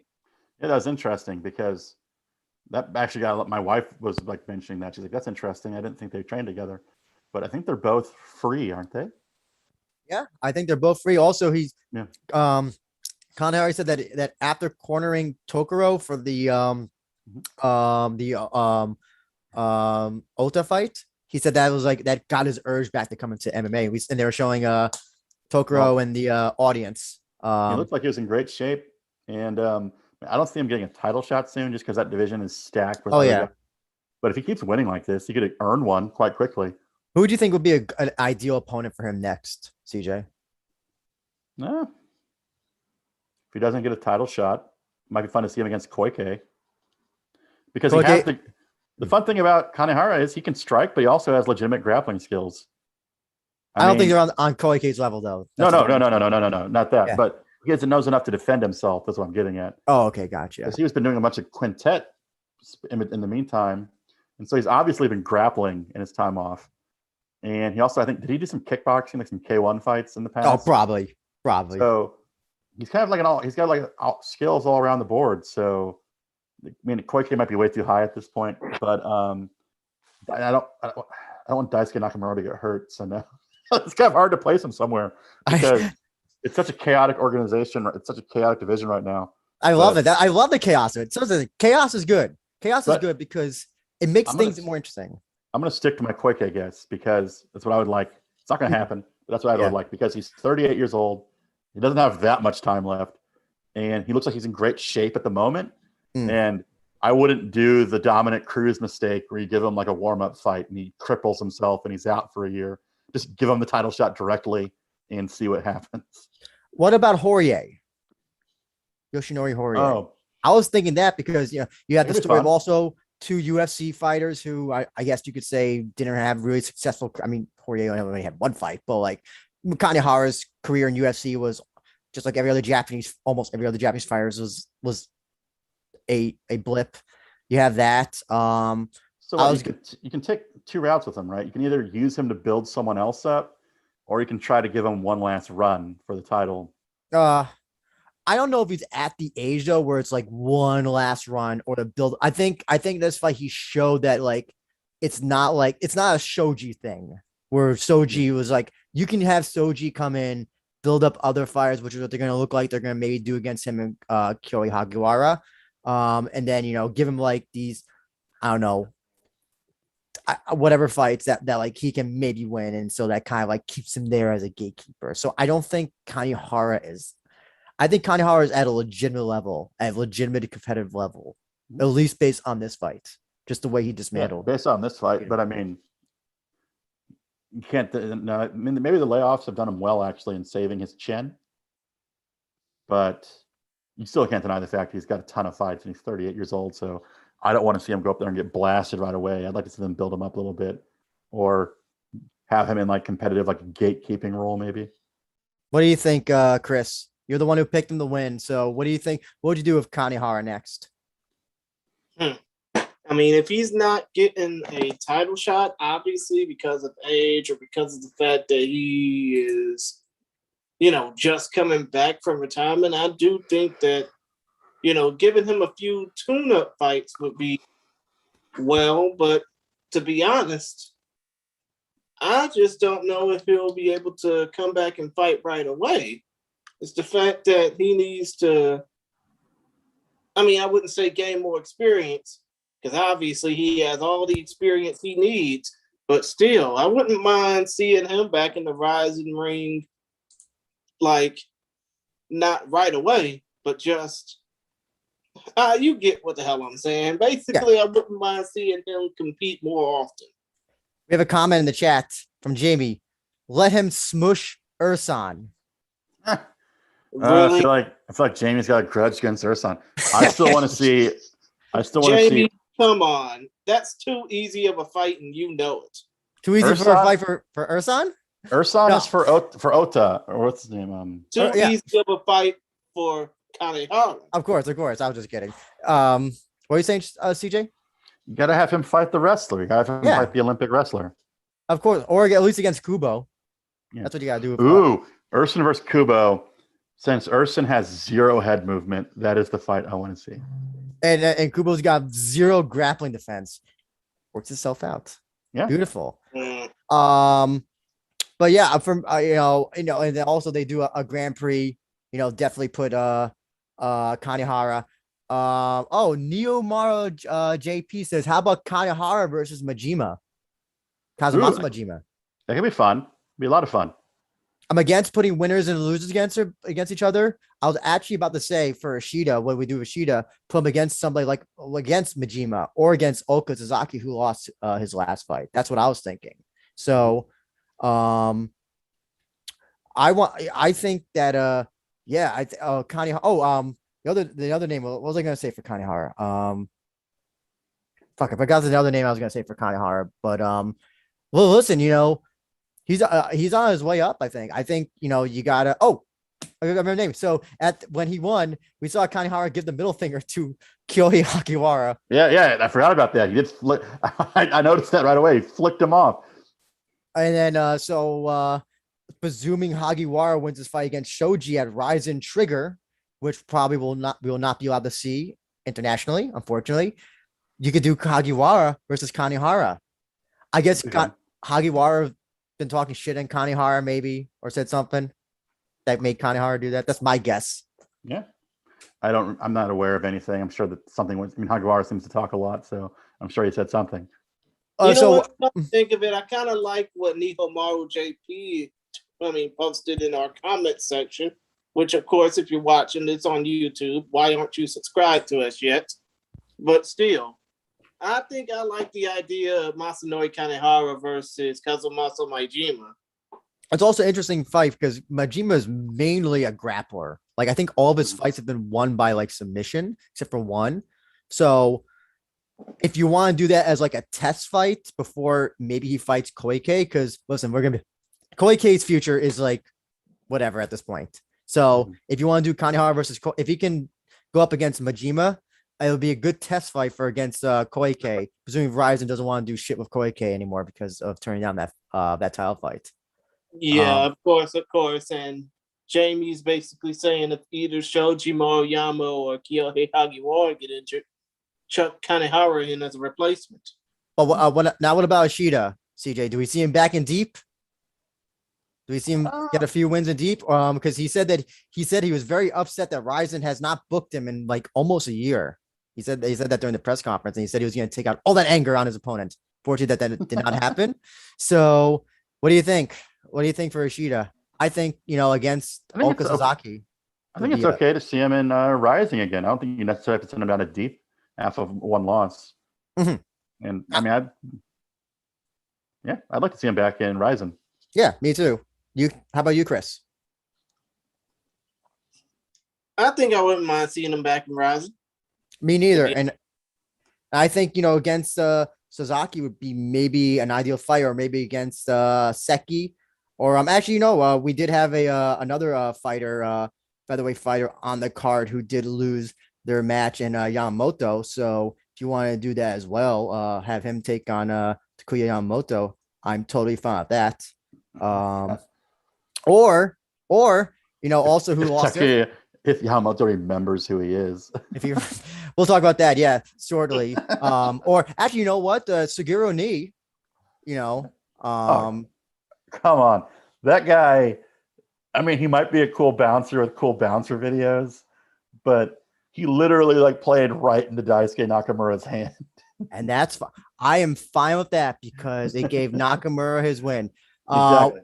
Let's too quickly talk about the next fight, because I think, we were kind of I don't want to say indifferent, but we were kind of not so sure what to talk about with this fight. It was Akira Okada from Pancrase defeating Daichi Abe.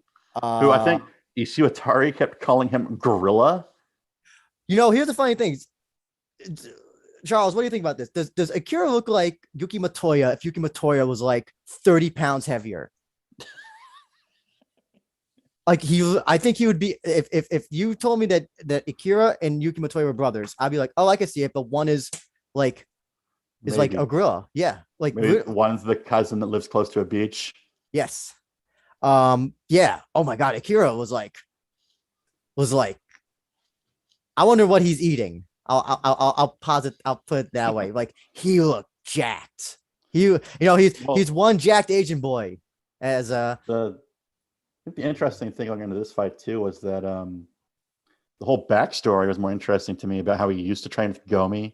Yes. And then Gomi sent him away kind of thing.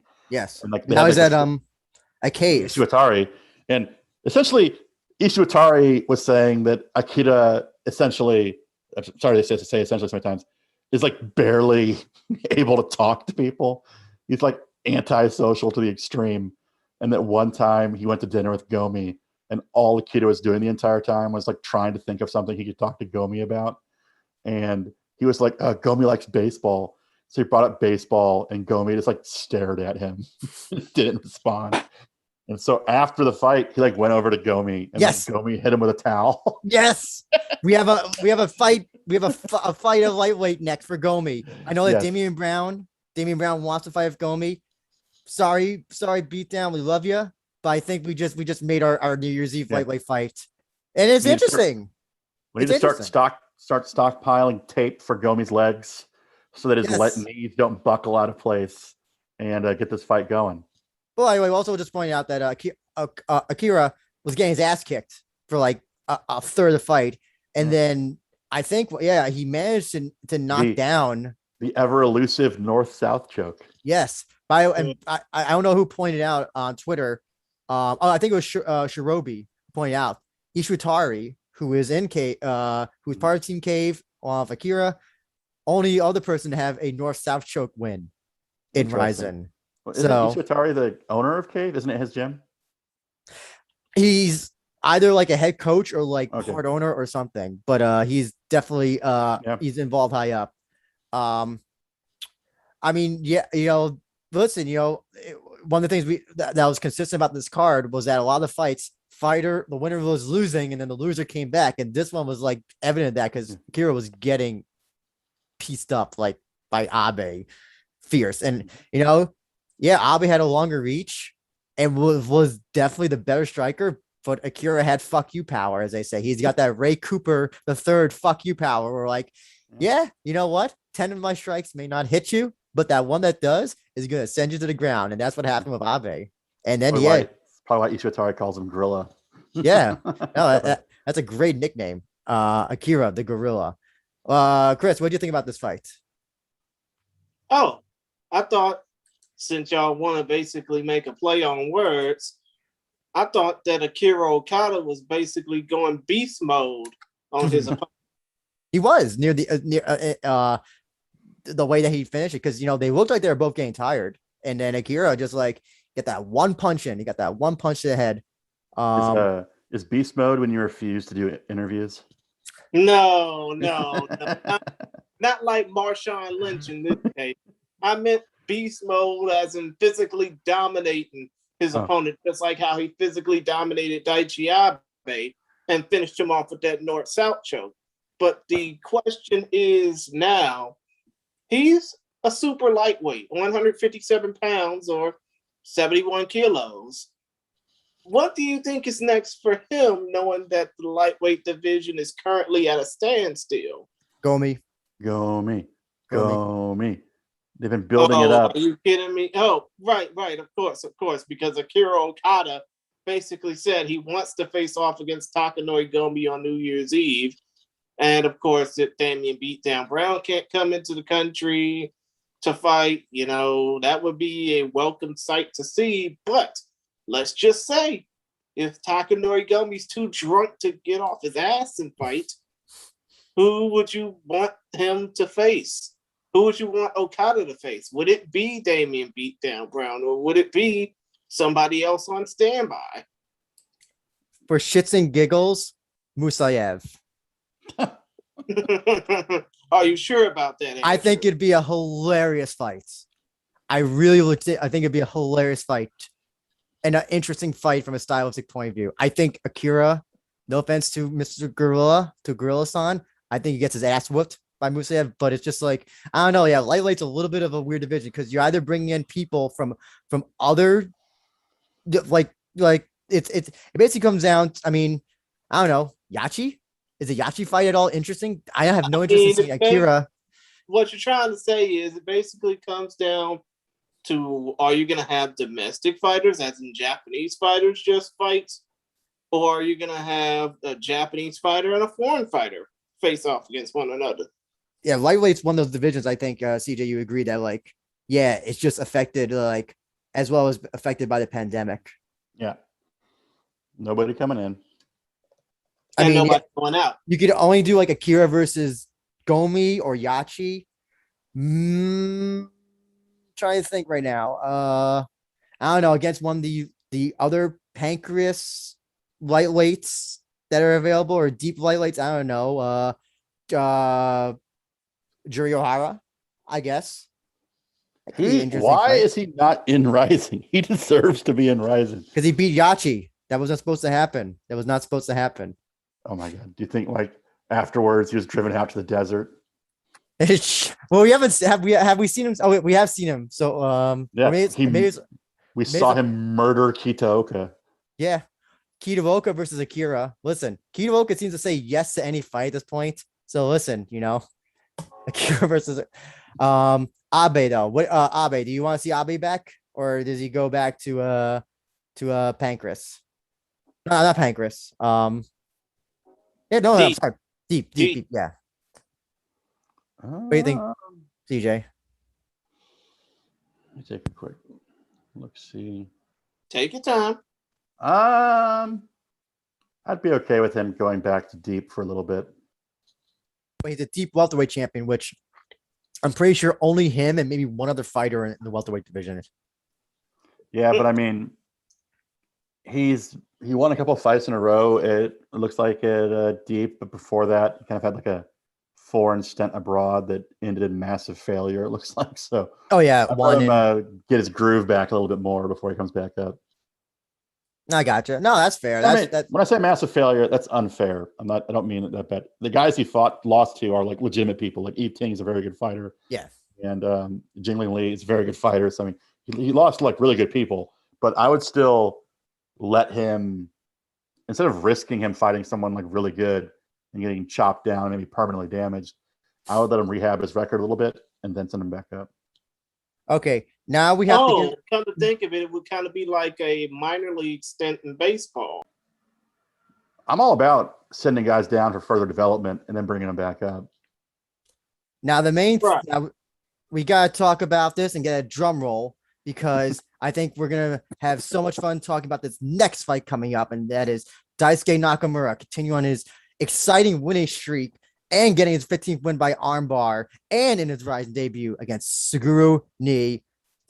Charles, you've been watching this beautiful career resurgence of of of Nakamura's Daisuke Nakamura, basically. in deep. Tell us, what was the excitement like when you saw him latch on that armbar? Amazing, because let's just say that before that, it was this like track record of everyone that I loved when I was younger getting murdered in Rizin. It's just like Minoa's coming up. I'm like, oh, I like Minoa, and then he like gets killed, and you're just like the Matrix. Not like this, not like this. You just don't want to watch your favorite fighters get massacred. And watching Daisuke Nakamura turn back the clock of time and get the finish in his traditional way was awesome. And it was especially awesome because he like went to this stint of like losses, and he kind of retired for a while and stuck to grappling and wrestling. And it was like, I think just back in 2020 that he came back, if I remember correctly. Mm-hmm. And he started putting some wins together. So I think the time off helped him out a lot. 4 wins in deep, all by knockout, or 3 wins in deep, all by knockout, except for the 1 loss against and a split decision. Ushiku. A split decision loss to Ushiku. That's right. So he knocked him out with a fight that was really weird. I think he had one of the worst headbutts I've ever seen. And eye pokes as well. I think he was pokes. both blind and concussed at the same time. Yeah, and he knocked him out with a brutal knee. And then he submitted Saito in quintet, and then he knocked out Ushiku. And it's hilarious to me that he's doing so well. And all the I watched it, and it's my wife and her friends. So it's like me and a bunch of girls, and they were all absolutely disgusted by what he was wearing.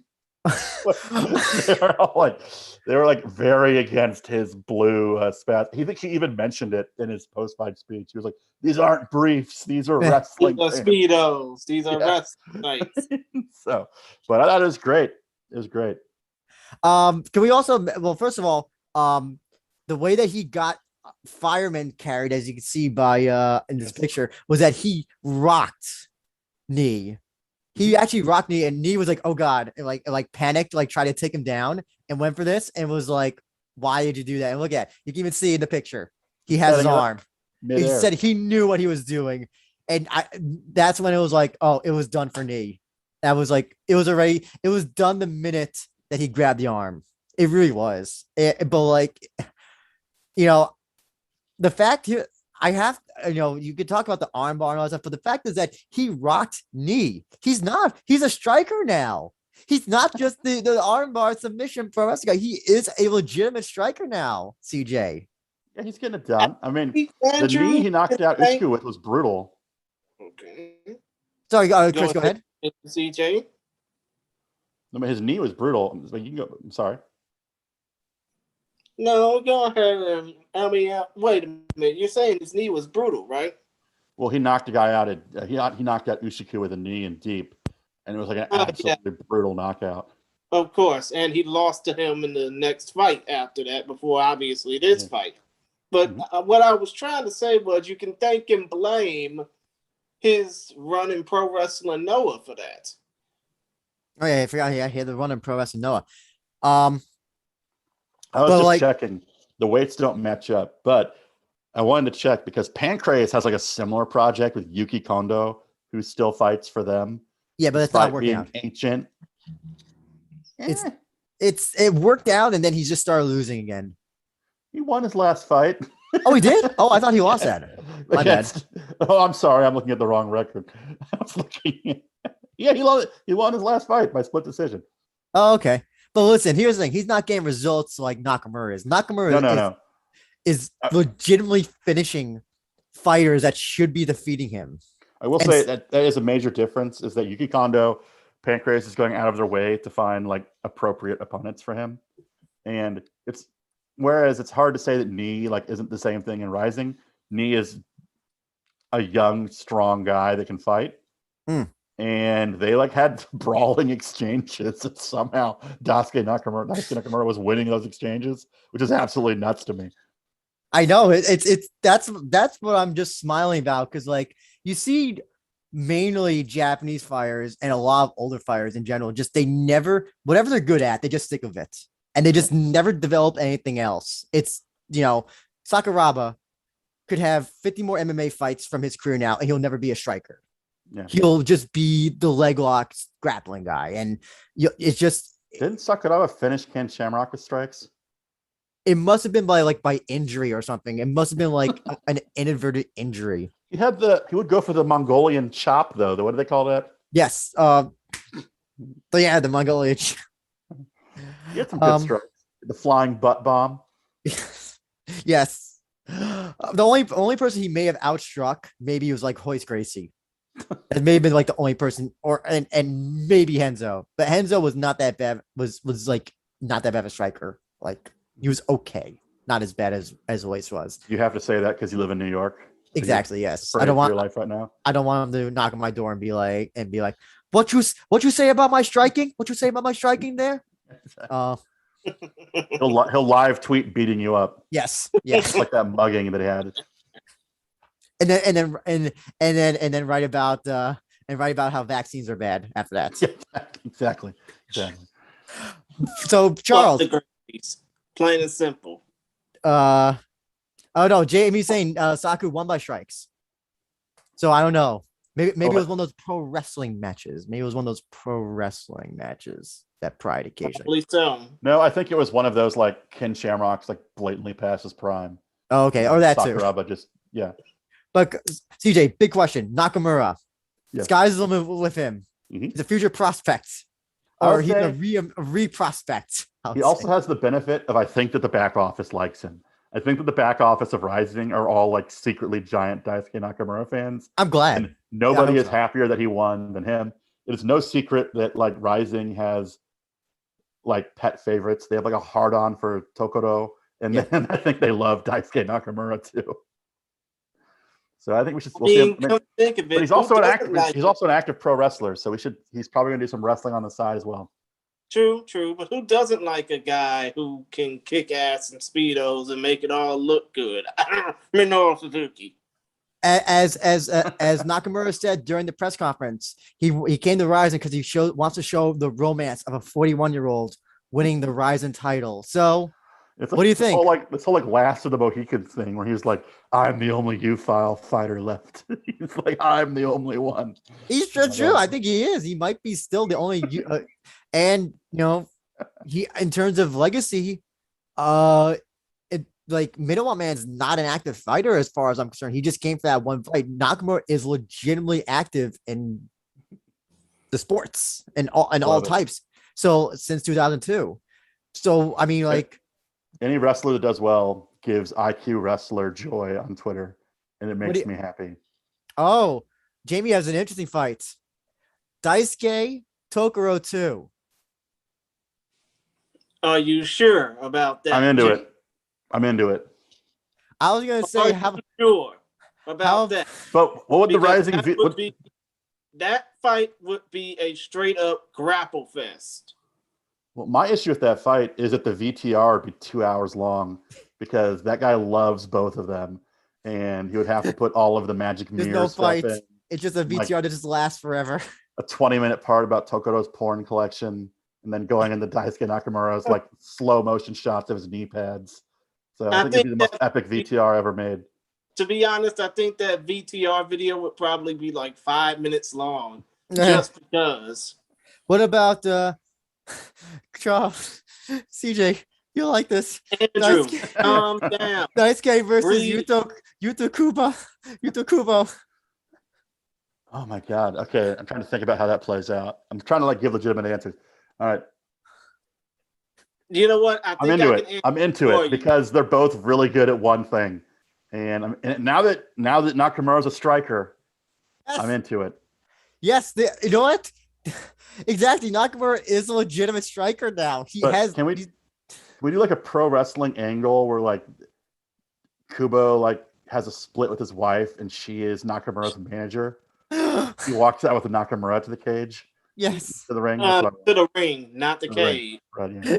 But still, point of the matter is what you're trying to say is And obviously, I'm looking at the comments at the same time. Jaime is basically disagreeing with me, saying that it would be the greatest sequel to the greatest grappling exchange ever in MMA. I call crap shit on that. But still, when it comes down to, Daisuke versus... When it comes down to Daisuke versus Tokoro, when it comes down to Daisuke versus Yuta Kubo, I can basically see the entrance being like 30 minutes long. Kind of like, kind of like just as long as the Hoist Gracie Sakuraba fight was. By the way, whoever I don't know if that was his best friend, who did the rapper introduction for him. Hey, good on him. That was like a really cool entrance. I definitely. I think we stumbled upon the fact that Nakamura and Kubo just needs to be its own landmark show. Who that is? Oh, a landmark show? Because I want to see it. I don't want it to be landmark show. The only fight on it is Kubo and Nakamura with a 2-hour-long Sarah Kubo concert. Oh Lord, that would be just. That would be one of those moments where we would basically say, "Thank God this ain't on American television." In all fairness, 20-minute intermission where Kubo's monkey does like juggling and stuff.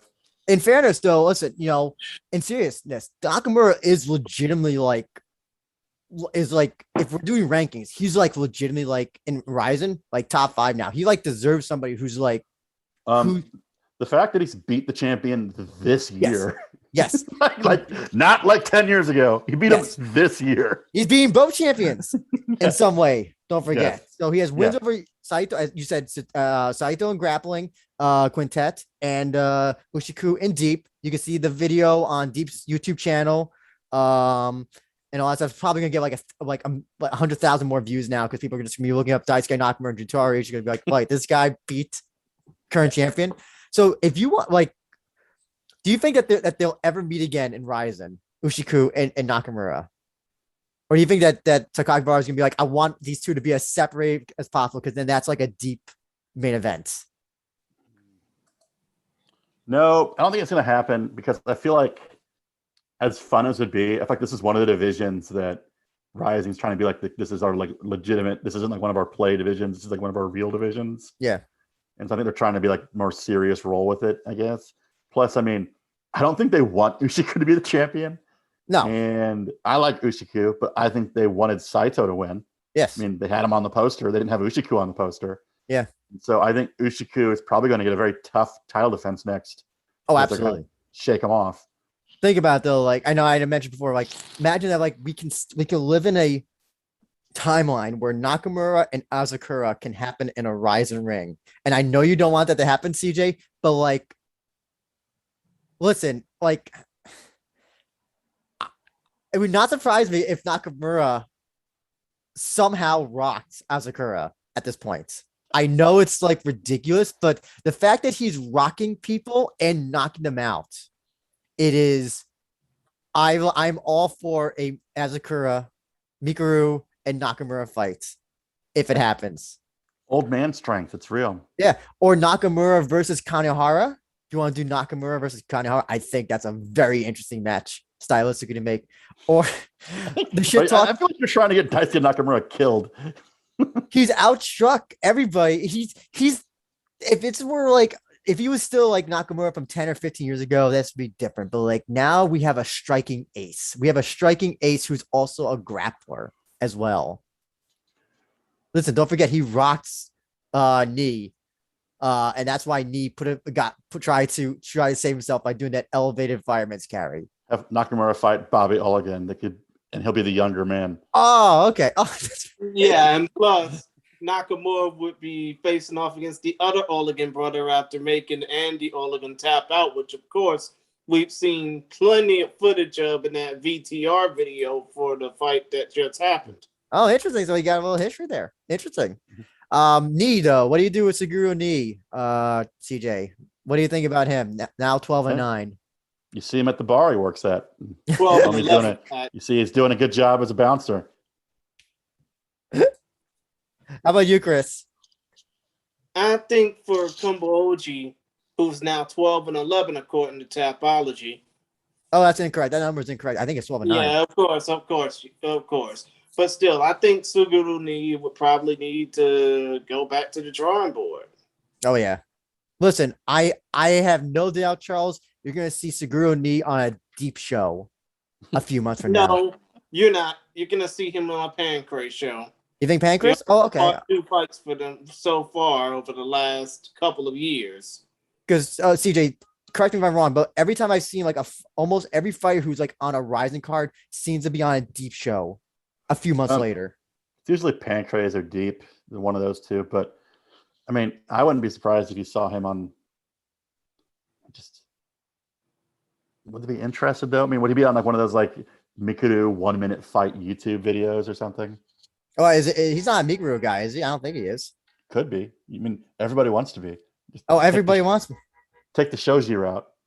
Oh, just like totally. Yeah, I saw that clip, by the way, where he just like totally just like hand waved Panchan Reina.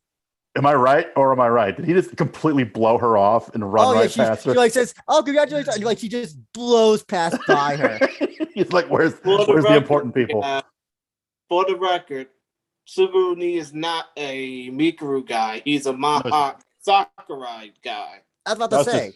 I wasn't saying he was a Mikuru guy. I was saying you could maybe see him on that YouTube channel where like the 1 minute fights that he was doing. Oh yeah. So, by the way, two consistent things throughout that the winners were saying on this show. I want to fight New Year's Eve, and I have a YouTube channel. There's like the two things that everybody was saying. Book me for New Year's and subscribe to my YouTube channel. This is becoming a cancer, Charles. This is becoming a horrible thing for if fighters are thinking that they're going to be the next Mikuru or Kai. Well, if they create original, interesting content, it's fine. But if they just copy everyone else, it's gonna be boring. But that's the problem. Is that like I've watched some of these videos and I can kind of get what's going on, but like a lot of them also don't have the name value. Like Ren Hiramoto, I don't know why he deleted his YouTube channel or like restarted his YouTube channel for whatever reason, but like Ren Hiramoto can get away with it because he's Ren Hiramoto, Mikuru, Kai, all those people. Kyoji can even as well. And I think Kana has one as well, right? Mm-hmm. Yeah. So yeah. But like if you're Nadaka, who we'll be talking about later, Nadaka Yoshinari said, "Oh, I just started my YouTube channel." I don't think are people tuning in to see Nadaka Yoshinari do whatever. When we had Nadaka, they aren't tuning into his fights. I mean, his fights and interviews have low views. Exactly. So that mountain is very hard to climb. There has to be something. So I know that the Japanese fighters, if they ever tune into this, probably. Do you have to have Panchan Reina and Kana Watanabe dressed like Chun-Li doing crazy stuff in a video? Because yes, it's gotta be. That's how you get views. Exactly. Or do what Ring Nakai does. Put on bunny. Or pull the Kai Asakura where you dress up like a nerd and go hang around Akihabara and try to start fights. And here's the only reason why that worked out is because he was really the first to do it. He and then Mikuru, obviously, you know, both brothers, obviously they siphoned off each other's fame and all that stuff. So clearly they both they did something that worked. It was the first time, but the problem is that like, well, yeah, the secret with them is they create original content that plays towards their personalities, where everyone else is just like ripping off sketches almost, it seems like. And also they also comment on fights, and I'll be honest, I see a lot of them do that, and a lot of them will be like reviewing their fights or something, and like, I'll be honest, I don't think nobody gives a shit about that.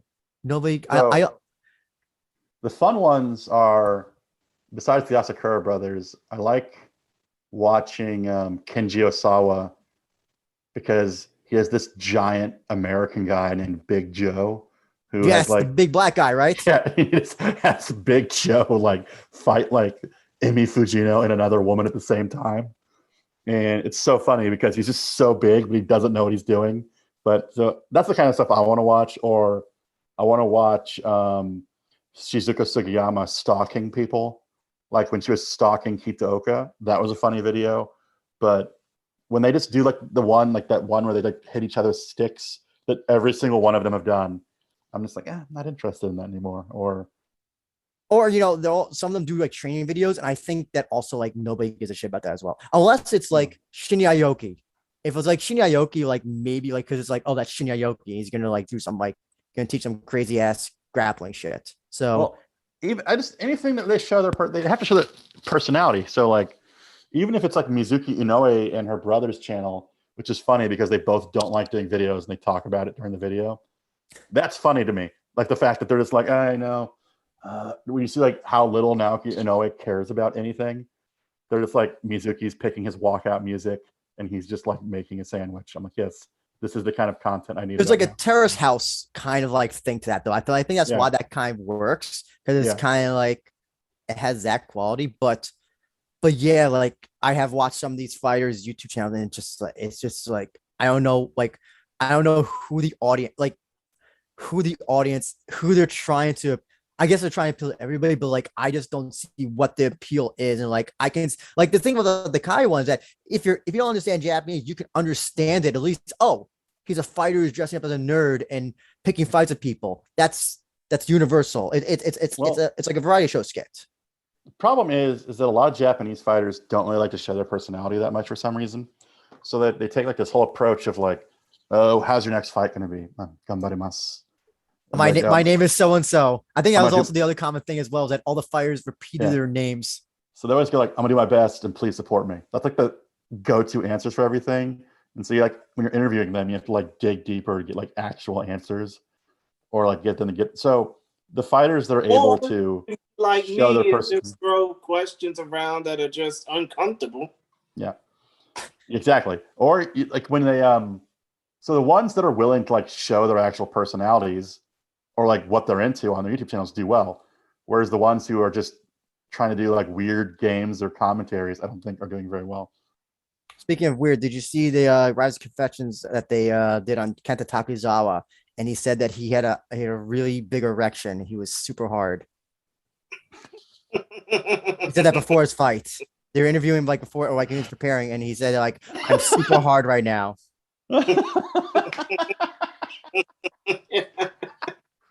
See, wow. That's the type of content I need. That's the stuff that makes me laugh. Or you gotta have. Oh, the other thing is that you gotta have a wife, a crazy weird wife like Kubo does as well, yelling, hey, "Die in the ring! Please die in the ring for me." I'm now 100%. I'm now 99% sure their thing is a gimmick, and I am. It's a beautiful gimmick. It's a unique gimmick, and I love it. How long it is before we see Sarah Kubo in a ring? Fighting a Rizin. Never. This is Rizin. She does have a criminal record. Yeah, actually, you might be right. So if her record's clean, she might not. She's rich, so she doesn't need the money. She does want the attention because of her attempt to get into porn briefly, but she's getting the attention via her singing during the walkout.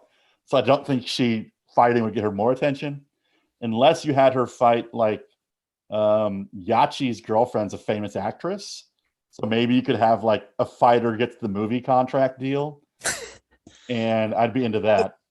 Listen, this is basically she'd be like an even more stuck up version of a Maitland Ward or a Kim Kardashian. I know. Nobody gets the reference. Charles, before we move on to the next fight, here's the fight to make: Sarah Kubo versus a returning Amanda Lucas. Are you sure? Hey, Amanda Lucas like if Sarah Kubo wins, Amanda Lucas is so much bigger than her. Sarah Kubo wins. She's in the next Star Wars movie. That's it. A Star Wars contract on a Star Wars contract is the thing. Okay. Bro, are you serious, bro? Hear me out, bro. I'm just fucking around. I bet you are. You're probably sauced too. Let's get on to the next fight. Yes. And speaking of Mikuru guys, we had a Mikuru guy. Your favorite. Yeah. Well, listen, this was the most impressive he's looked. I think he knocked Yamamoto's head to the 10th row. It was this is what I think of when I think of soccer kicks. Outside of the one that happened in one championship where I thought the guy was dead. Yeah. What was that? Who was that guy? He was the first guy to be on the cover of ESPN or Sports Illustrated. Oh, Jordan Maine? No. Roger Huerta. Yeah, Roger Huerta absolutely murdered as one of the worst soccer kicks of all time. I think because of it, won championship, got rid of soccer kicks. So they got rid of soccer kicks. Well, I think after that, you had to look at the referee for permission to throw a soccer kick. Oh, okay. Then they got rid of soccer kicks. But this is like the ideal, like when you think of like Pride and Rising soccer kicks, this is it. And it was awesome. Oh, it was absolutely like disgustingly brutal and beautiful at the same time. But yeah, Rikudo Dark Shirakawa defeating Takuya Yamamoto. Soccer kicks, as you can see. Yeah, Shirakawa, this is the best he's looked. And I think, and he even admitted himself that like he was not happy with like his other fights. And yet he looked like a different fighter in this fight. I was really happy to see him like actually like get a definitive win. CJ, you've seen him in deep a ton of times. What do you think about how this fight went? I mean, could it go better for him? Like, it's probably almost a perfect performance. First round, absolutely brutal knockout. 4 wins in a row now, 3 of them in Rising. He's looking great. And a Mikuru guy. He's a Mikuru guy. That's what matters most. He's got the Mikuru rub. So, I mean, if he keeps doing well and keeps daddy happy, he'll be looking good for a long time.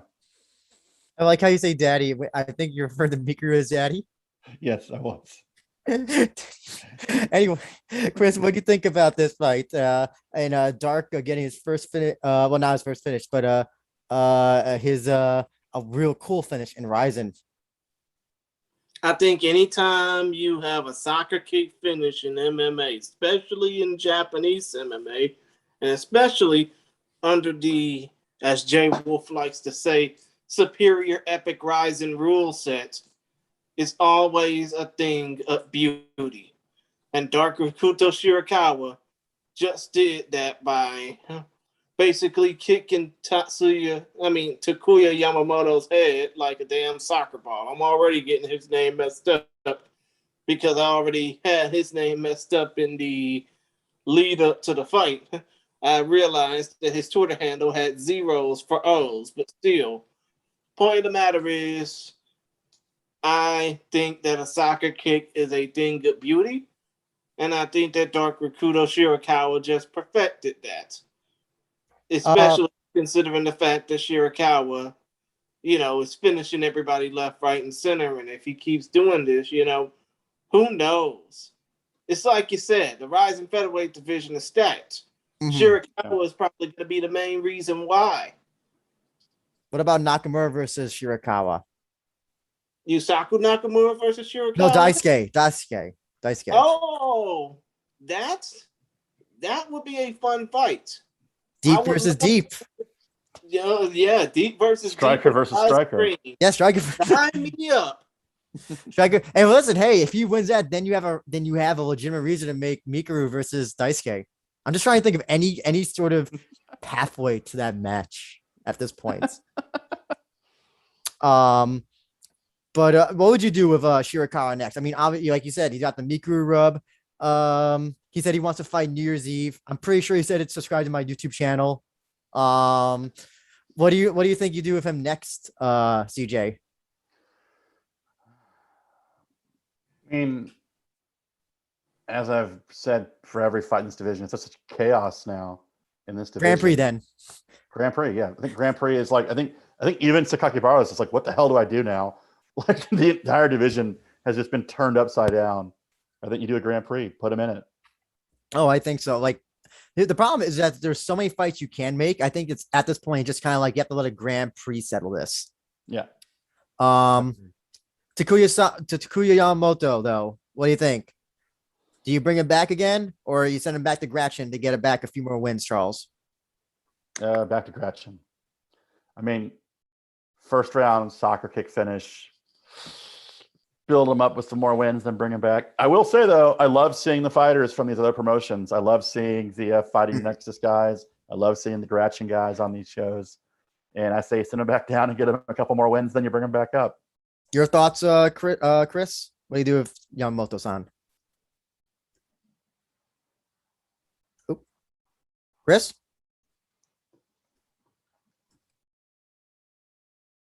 Can you hear me, Charles? I can hear you, yes. Okay. Yeah. I think he needs to, if you're using Rizin 31 as like a template for like a Grand Prix, I think you could kind of like already pick who like qualified as for it. Also, I mean, Rising 31 had a ton of fighters making their promotional debuts. Mhm. And I mean, Sakakibara even said after the event that like this event didn't have the star power of other events, but had a lot of like the future talent of Ryzen. Yeah. And so I think you keep them for the main part, for a lot of these guys making their debuts, you keep the winners around and you let the losers go back down. I mean, you're not banning them forever. You just let them go develop some more. Yeah, they're not like a Fabio Maldonado who Yeah. came in and did absolute nothing at all. First off, how dare you? I thought Maldonado was in one of the greatest UFC fights of all time, where he was just getting absolutely pummeled against the cage and almost made it to a decision until the ref stopped it. Oh, which fight was that? I'm trying. I know that fight you're talking about, but I can't remember who Like it was. It was such a bad beating that people started cheering for him because they couldn't believe he was still standing, and all he was doing was just slinging like haymakers from the hip. Oh my god! Let me see if I can find out which one it was. But it was also weird because I think the referee was Yamasaki, so naturally it was of course. stopped at really a weird point. I'm like, you should have either stopped it 10 minutes ago or not stopped it at all. Oh, here's something. And June K brings up a great point. I totally forgot. I didn't write this down in my notes. I should have. Rakudo requested to fight Karamov on New Year's Eve after his speech, after his post-fight speech. What do you think about it? So, what do you think about that, CJ? I'm sorry. Rakudo said that he wants to fight Karamov on New Year's Eve.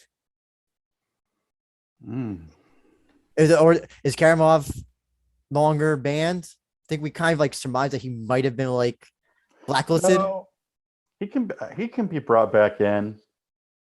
I'm just wondering what his visa situation is like, and if they can get him back in. If it was like a one-shot deal, or if they can get him back in, they've always want to have foreign talent on these shows. It's kind of a prestige thing. Well, here's the thing. Here, Karamov ain't coming alone. So if Karamov is coming, that's true. He's coming with Musayev. So if they don't have plans for Musayev, unfortunately, June, I don't think it'll be Karamov. I also do think that Karamov, since he did lose the last fight, I don't like that. I just don't like putting winners and losers against each other because I think the winner has nothing to gain from defeating somebody who already got defeated. That's just my personal opinion. Of course, what if they're higher ranked? Higher ranked? Well, that's you were saying something. Sorry, TJ. What was that? What if they're higher ranked?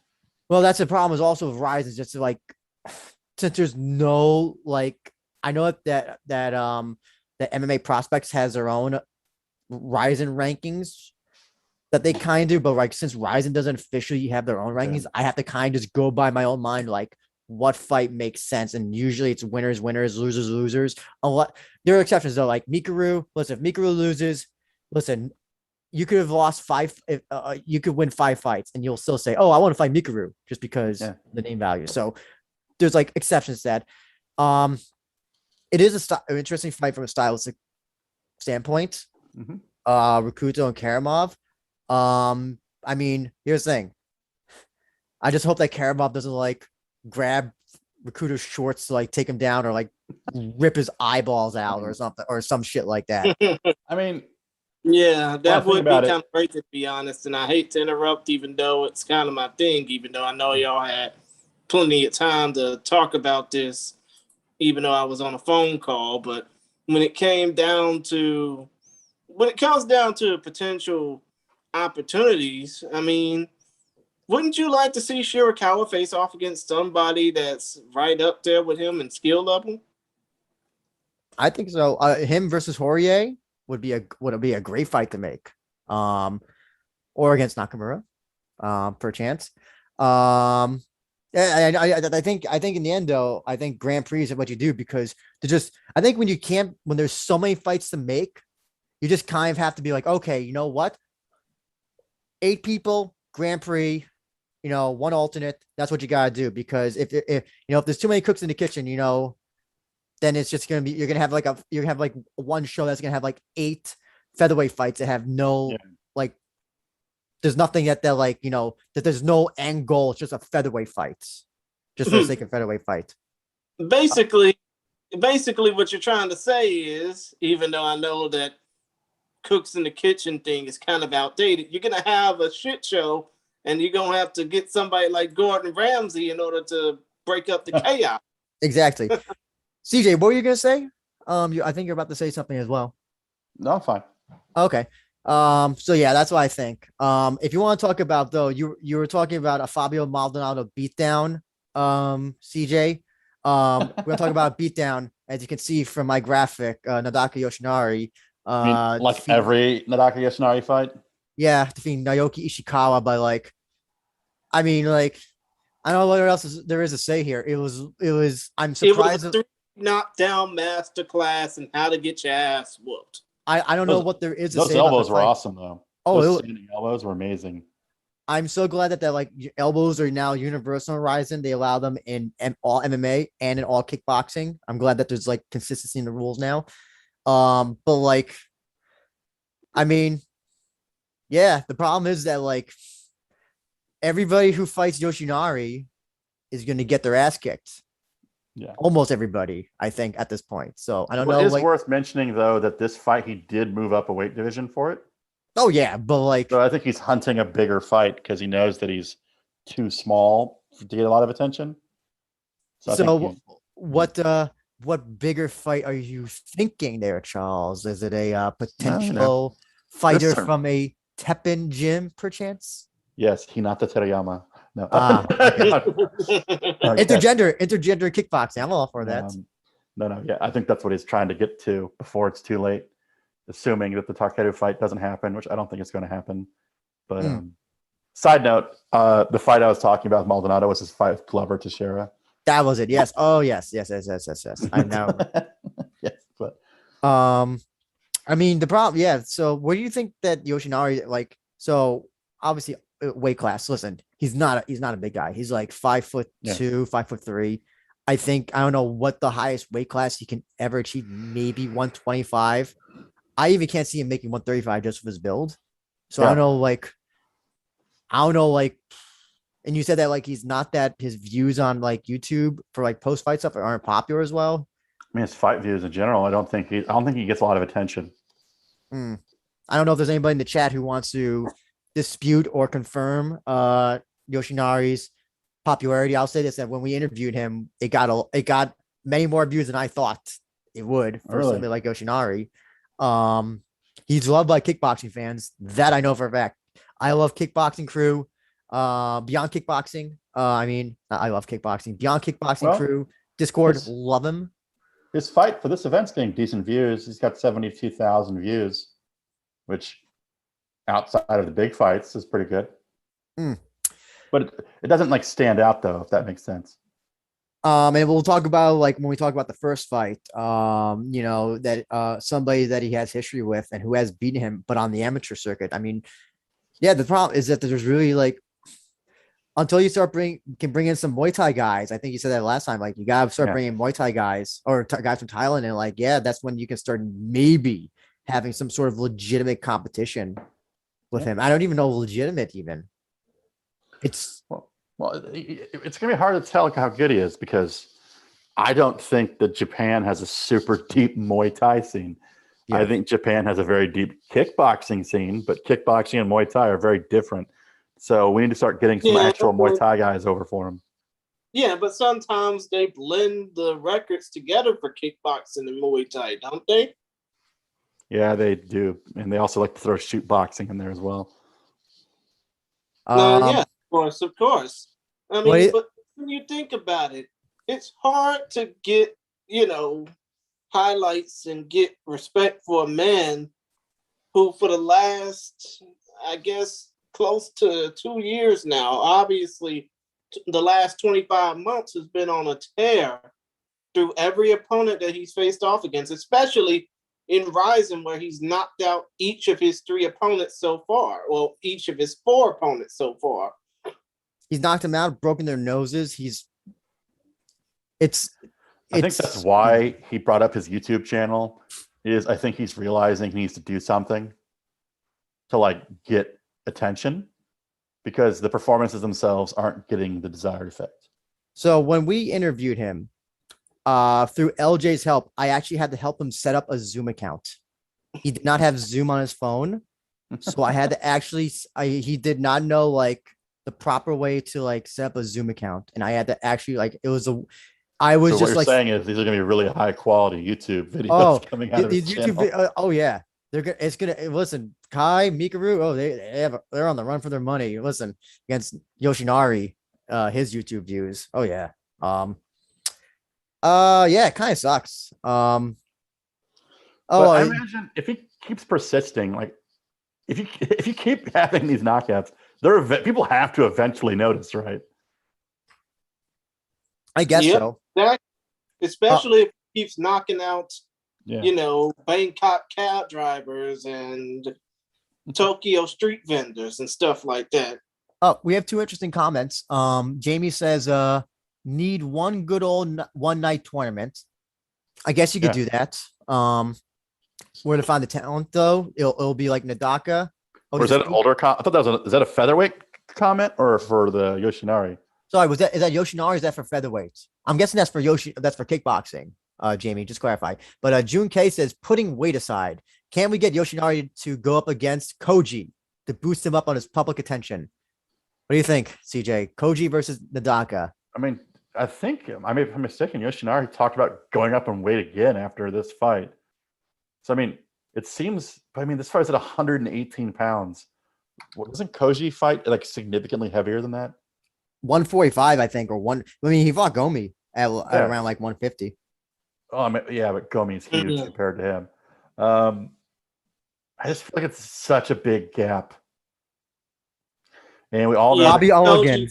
Bobby Oligan versus Nadaka. Koji's going to headbutt the shit out of him like 4 times, and it's not going to be good. Yeah, Koji's natural weight class is 130 something pounds. I don't think that Nadaka is going to be eating as much as he can just to bulk up to that weight. I mean, they have to get the middle. He might be short enough to avoid the headbutts. Yeah.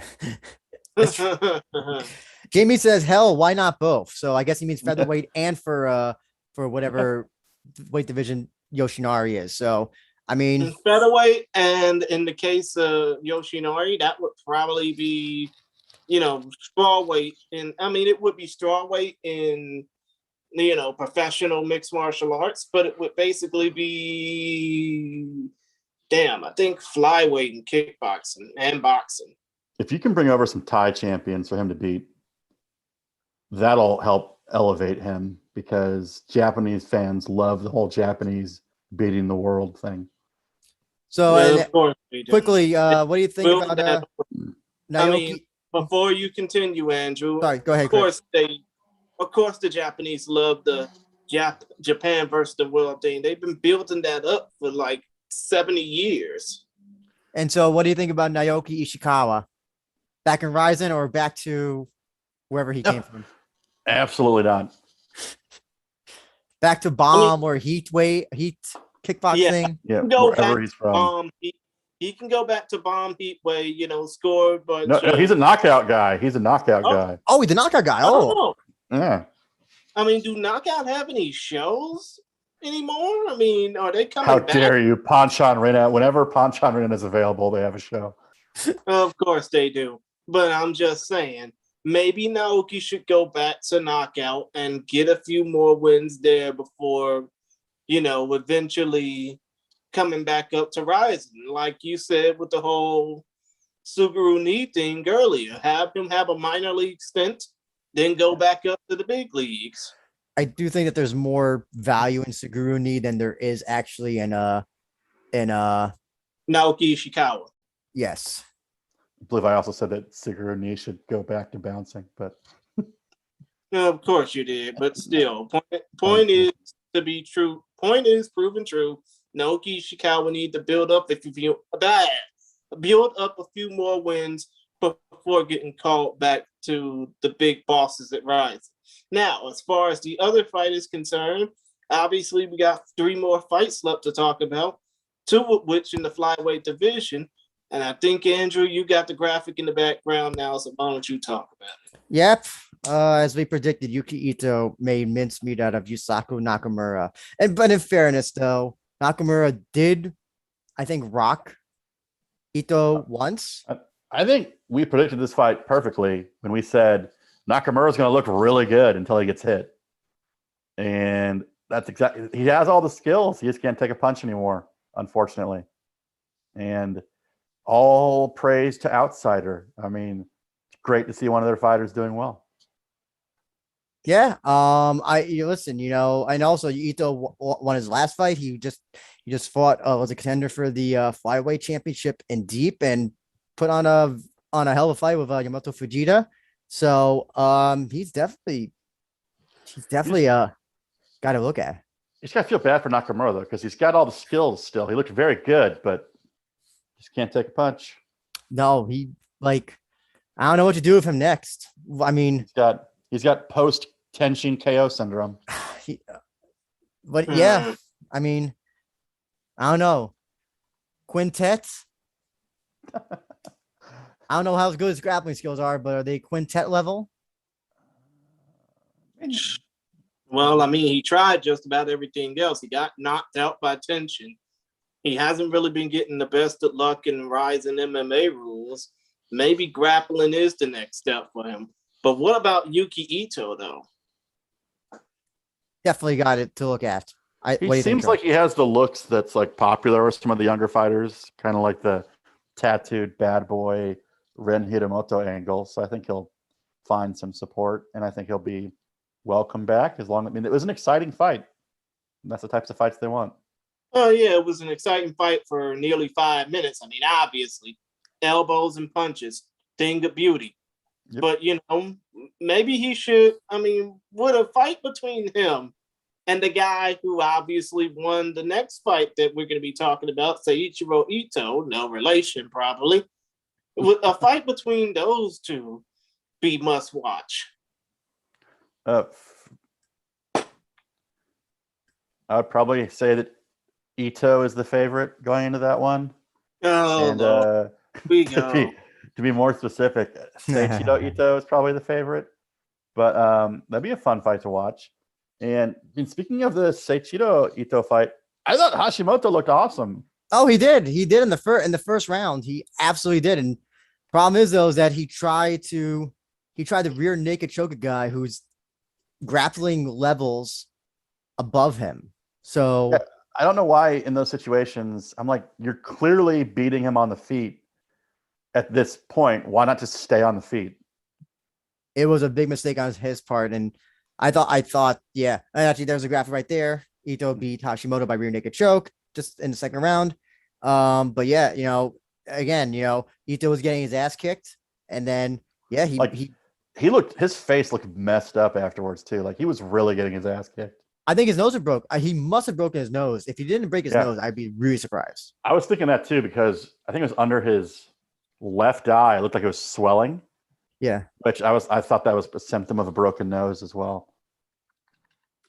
Oh yeah, yeah. But it was, one of the things we did talk about was like whether Seiichiro Ito or Kunta Hashimoto, this fight was tell us like where they are on the MMA flyweight playing field. And it looks like it's Ito, Seiichiro Ito might be back. Yeah. He looked good, and Hashimoto is only 22 years old. So the loss is it's not a bad loss at all. No, it's not bad. He looked really good. I think he surprised people. He comes from the same prestigious organization as Shuto Watanabe, so I think we can expect great things from Hashimoto in the future. Oh, wait, I forgot. Not Zest, but Fighting Nexus. Yeah. But still, though, now that we basically talked about these two fights, obviously we talked about the two Itos facing off against one another. I know that you love pitting winners with winners and losers with losers, Andrew. But what about Yusaku Nakamura versus Kunta Hashimoto? I think that's a fight to make. I'm pretty sure Nakamura would say yes. I don't think Nakamura would win. Pretty sure Hashimoto would murk him. I think Nakamura is clearly the better fighter in that fight, but I think he would get knocked out. Not just the better fighter, but the more experienced fighter. Yeah, but I think he would get knocked out. But yeah, I think Rising is going to keep using him for his name value until he doesn't want to do it anymore. Or until he dies. Yeah. One of the two. Nakamura versus Olgan. I love how he saved I love till we saved the first fight to talk about last, like the most least interesting fight of the entire card. Oh yeah. It's not like it wasn't interesting. I mean, Ryuya Okawaki defeating Ryuto Onuma via majority decision. It's not like it wasn't interesting. It was just 9 minutes of just Kickboxing. straight up kickboxing. And I thought they're gonna give it a draw. Yeah, but it gave people an appetizer for what was to come. 9 finishes on 11 fights. Anyway, with that fight, I don't know. Anybody have anything to say about the kickboxing match? No, but the round girls' outfits look stupid to me now. That skirt, all the girls were talking about it too. It looks like a doll or something. I know you've been wanting to talk about that, CJ. Go ahead. Let all loose about the ring girl outfits. When I'm watching Rising, I'm all about the aesthetics. I'm about the whole show. And I thought the old uniforms were fine. I know you got to like mix it up. They always do those like weird YouTube videos, like searching for our new round girls, but it looks like a weird ballerina costume gone wrong. I mean, are you sure they could have picked something different other than looking like fake ballerinas? I liked Pancrase's ones better. I mean, like their old uniforms are fine. I don't know why they changed them. I mean, I'm not really one to care about ring girls as much. I don't really see them as the eye candy that they are. I just Khabib. I mean, Khabib over here. All the ring girls to get out. Don't mistake me for the greatest lightweight of all time. I mean, I have a different opinion when it comes down to ring girls more than Mr. Nurmagomedov. Oh, I thought you were talking about BJ Penn or talking to Ragomi. No. Jamie in the chat says he loved the opener. He or she loved the opener. I love to see these two fight again in a year or two. Maybe a year or two, but just quickly about that. So Okiwaki has history with Nadaka. They fought on the amateur scene. They're both 2-2 of each other. So yeah, you know, if this fight serves as like an introduction to him, and then we have him fight Nadaka next, it will be worth it. I think so. I think the reason just why it was so unmemorable was compared to everything else that happened in the fight card. It'd be like there's nothing like you don't remember it because everything else was just so much like better. I mean, I hate to say it was just better and just like was like a cool wacky finish. Oh, not wacky, but just like a real cool brutal finish. Or in the case of like Oshima Azakura, was just like someone who you didn't expect to win and just like totally dominate their opponent, yet somehow still get a split decision. And if we're gonna continue on my my round girl rant, when Daisuke Nakamura won, look at the post fight by the Yogi-Bo. The round girl looks absolutely disgusted to be standing next to him in his black Speedo. I have to look at this now. Everyone went around that was watching you was just like, look at her face. She looks absolutely revolted to be near him. So that is how in the picture you picked, the round girl looks like a doll. She has no emotion on her face. You picked oh my god, she does. Girl. I think they put makeup on them as well. I think they put like she looks like a real doll standing next to a Yogi-Bo. Oh, interesting. So June K just said something. He says that they say Okiwaki and Yoshinari are from the same gym. I did not know that. They both train in Awa. Oh, yes, they do. I see that. Well, then that screws up that fight. I take that back. They're both in Yokohama. That's interesting. Oops, I take that back. Fight doesn't happen. Oh well. It might be more interesting because they train together. Or maybe it is. Maybe, yeah. I think Rena and Aika Hamasaki said they'd fight each other. They don't really care. Oh, but they keep on saying that, and like, I'll believe when I see it. Maybe Sarah Kubo versus a ring girl doll. I'm gonna find a picture of that disgusted round girl for you. I have to rewatch it now. I'm gonna rewatch it now on YouTube as soon as we get off. I'm gonna check that out. But yeah, I think a great show overall. Verizon's best show of the year, I think, by far. If not the best, one of the best. Yeah, definitely like non-New Year's Eve, like definitely like one of the non-New Year's Eve show best overall. Andrew, come to think of it, I think it was a better show. No, the same level of show, and CJ, you can vouch for me on this, but the only other card that was probably a better show than this was Rizin 22 last year. Am I right or am I right? Let me double check what that was. Yeah, that's good. The numbers. Oh, that was not Hamamatsu. Oh, you mean the return show? Yeah. That was basically the night of nearly all finishes. I'm looking at. Oh, okay. Oh, I remember this. I remember this show now. Okay. We done commentary, sort of, kind of, on Twitch over it. I mean, almost all the fights, I think it was like 9 out of 10 or 10 out of 11 ended in a knockout. I think also, but I'm looking at the fights though. A lot of them are real mismatches, like Hamasaki and Meisawa, Asakura and Furuse, Nadaka and Yushin. I mean, would you say that Roberto Satoshi de Sosa versus Yusuke Yachi was a mismatch? I think anybody against Yachi is a mismatch at this point. And in fact that he knocked him out. He knocked him out, by the way. TKO, by the way, from the mount. I remember that one. I think in terms of just like fighter levels, I think this one was just a lot better because you had fighters who were like, oh, they could be kind of on equal playing field. And it was kind of like, I think in hindsight, a lot of the fights didn't go as we thought as well. I think that's what also made this show much more interesting.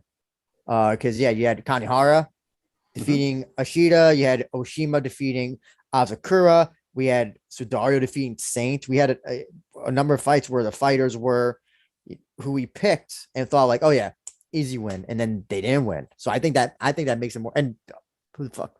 Fucking main event, Ushiku and Saito. So I think from a surprise factor, from a wow factor, I think this one might be better than that. Yeah. I mean, come to think of it, compared to Rizin 22, this fight card was, just action-packed from bell to bell. I mean, there was not a boring fight on this card. I mean, unless you want to basically lay claim to the opener being boring or the Asakura versus Oshima fight being a little bit boring, but still, there was not a bad fight to be had. And with the fact that Rizin has 2 more fight cards, well, let me reframe myself. I think it's 3 more fight cards by year's end. And the fact that they got to deal with, for Rizin 32 at the end of the year, they potentially got to deal with, no, it actually not Rizin 32. That one's taking place on November 20th, which is Thanksgiving weekend here in the States. That one is the next show, which will hopefully be on live now. Check the Rizin English account on Twitter for more details. But Rizin 33 is going to take place on New Year's Eve, and they might have to deal with a little Triple G big drama show beforehand. But still, point of the matter is, if Rizin can have a few more of these cards, like what happened with Rizin 31 this past weekend, I can only hope that the future is bright for this promotion so that we can, at least on this side of the Pacific, Andrew, so that we can be able to watch more of these shows. I also just want to say quickly, I looked on Reddit because, one of the ways I measure how popular or like how much people pay attention to a show, a Rizin show would be with the Fight TV credits. Can't do that anymore. But there was only there was less than about 60 comments on the live discussion for this show. So I think this is a great show that a lot of people missed out on. I also noticed that Twitter seemed pretty quiet as well. What was going on? Oh, because I wasn't on there. I wasn't on there contributing as well. I even looked at the cards. I'm like, is this a card that I want to stay up for, even though I'm tired as hell? And I was like, no. So I think this show, it's just like one of those things where like, oh, bad on paper, but like great show, and that's like a consistent thing in MMA that happens. It happens a lot. Charles, favorite fight night, and pick 2 of your favorite finishes. Biased favorite fight was Oshima versus Kana Asakura. Yeah, I knew it. And favorite finishes. I'm gonna have to look at the sheet. That's kind of a crazy thing to ask with so many finishes. Daisuke Nakamura finish and dark finish. How about you, Chris? I mean, would it be wrong for me to just pick 3 finishes?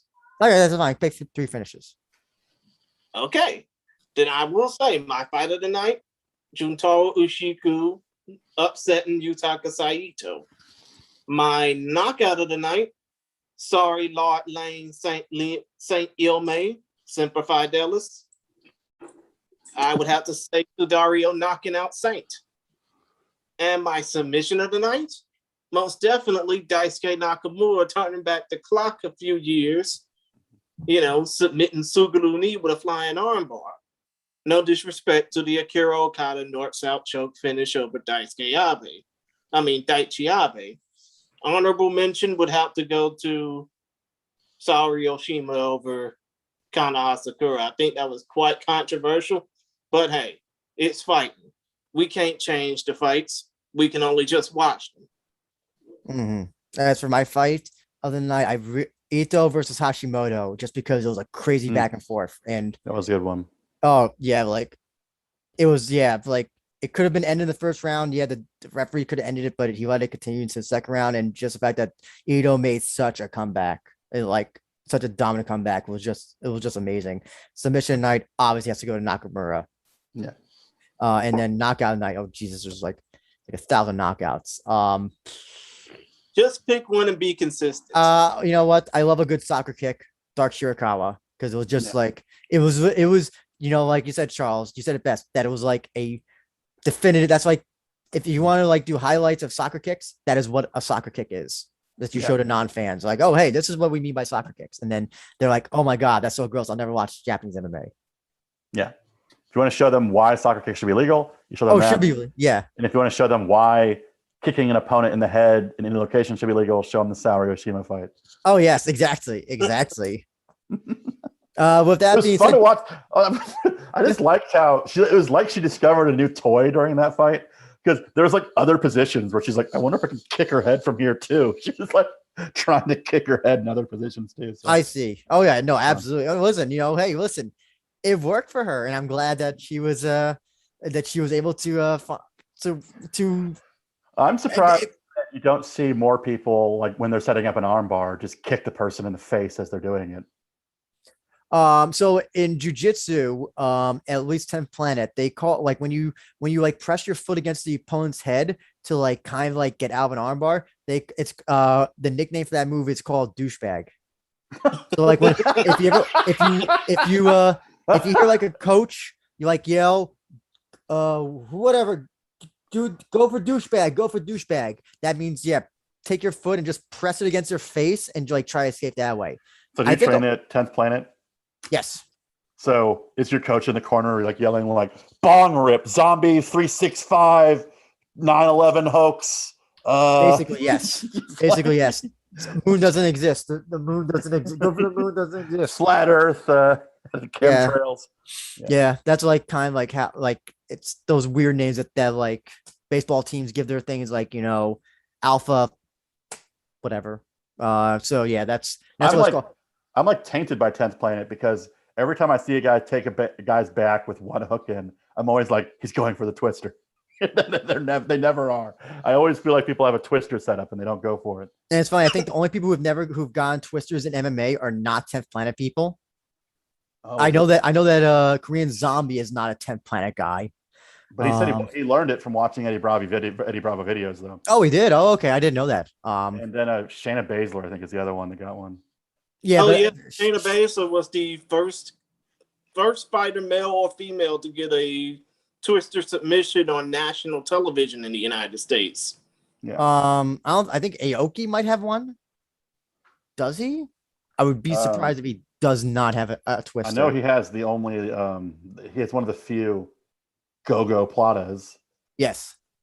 I can't recall. I feel like he has one, and then but I don't think none of the 10th Planet proper. But even Shinya Aoki's gone out of his way to train with 10th Planet people. Yeah, I know he has. There's a really cool video you can see on YouTube of him and Eddie Bravo grappling. So I mean, even if they aren't directly 10th Planet people, the guys that all did it are like obsessed with watching videos on 10th Planet stuff. Well, hopefully he'll go to 10th Planet to train against Sexyama for his next match. What do you think? Oh, he does have a twister. So, what do you think of his pro wrestling recently? I saw he was bleeding all over the place. Interesting choice of careers.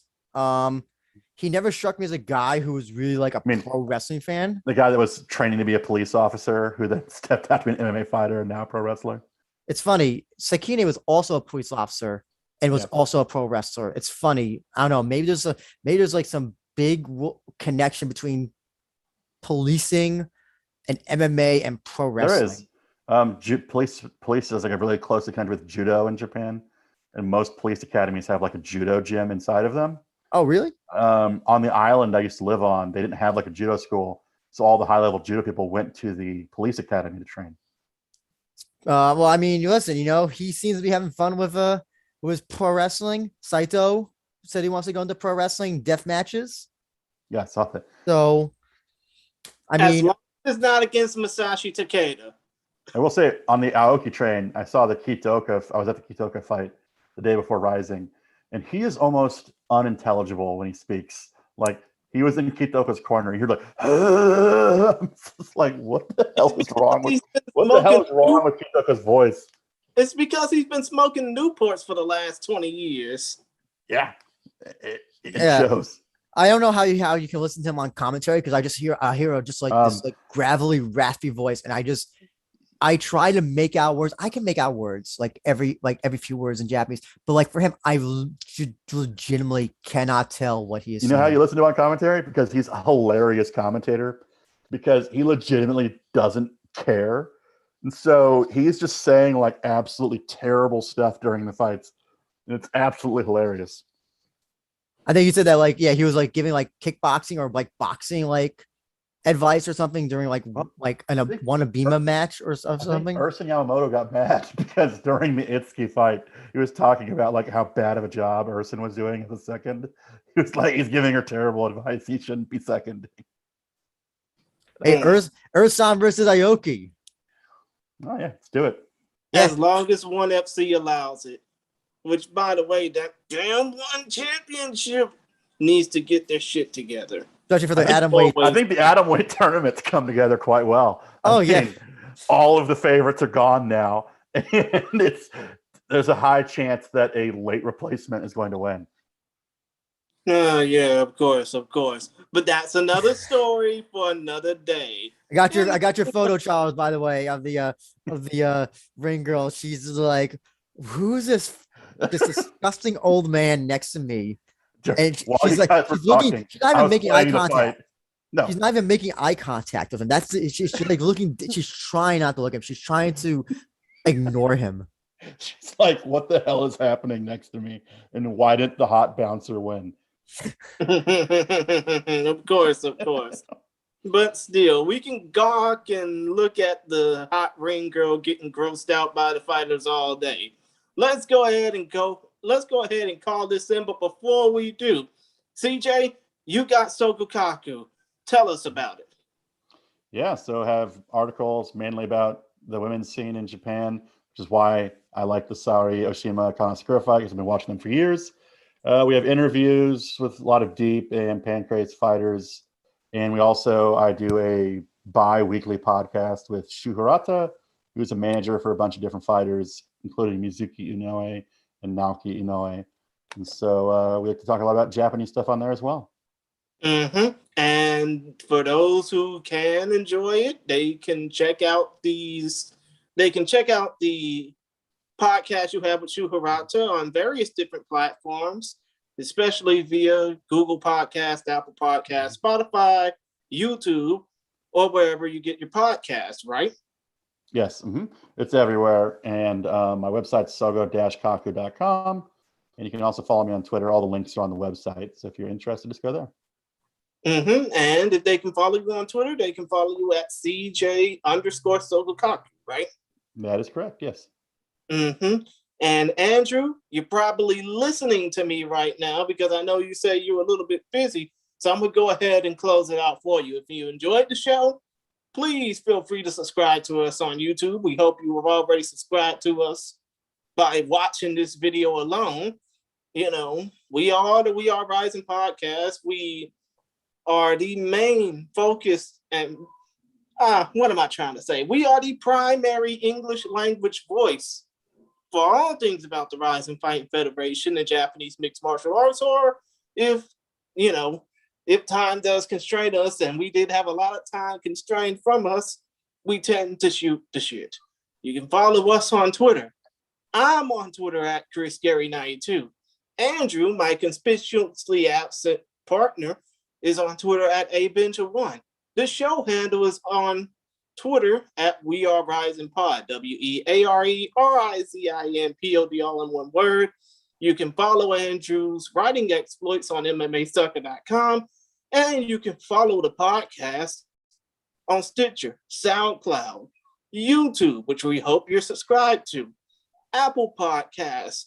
And oh, by the way, I hope Andrew can hear me on this because of the nice little formation of automatic generation. We are officially on Google Podcast. So that's quite an accomplishment for us. Yay! Yes, Andrew, you're on Google Podcast or wherever you get your podcast of choice. But other than that, it's been fun talking to y'all. We hope y'all enjoyed the Rising cards as much as y'all, well, we hope you, the commenter or the listener or the watcher, enjoyed talking about this Rising card just as much as we enjoyed it. The next Rising cards will take place on November 20th at Okinawa Arena in Okinawa, Japan for Rizin 32. That card will be most likely on live-now.net.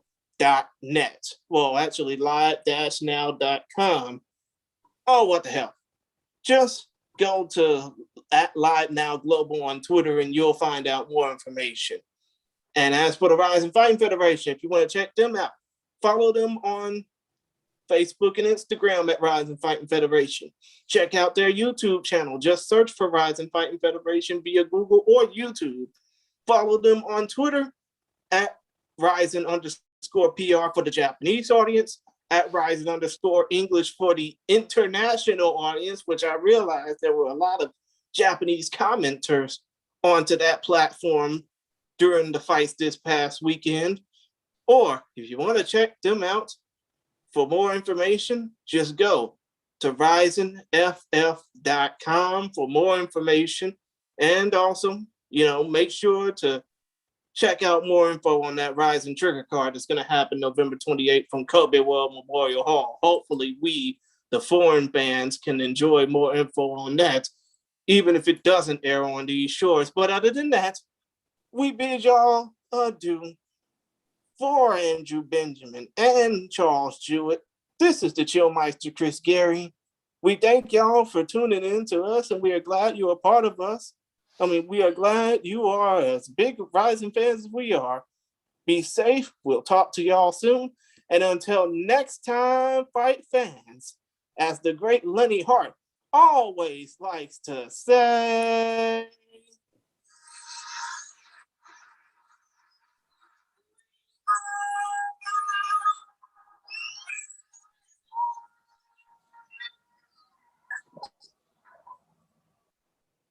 And we are done. Talk to y'all.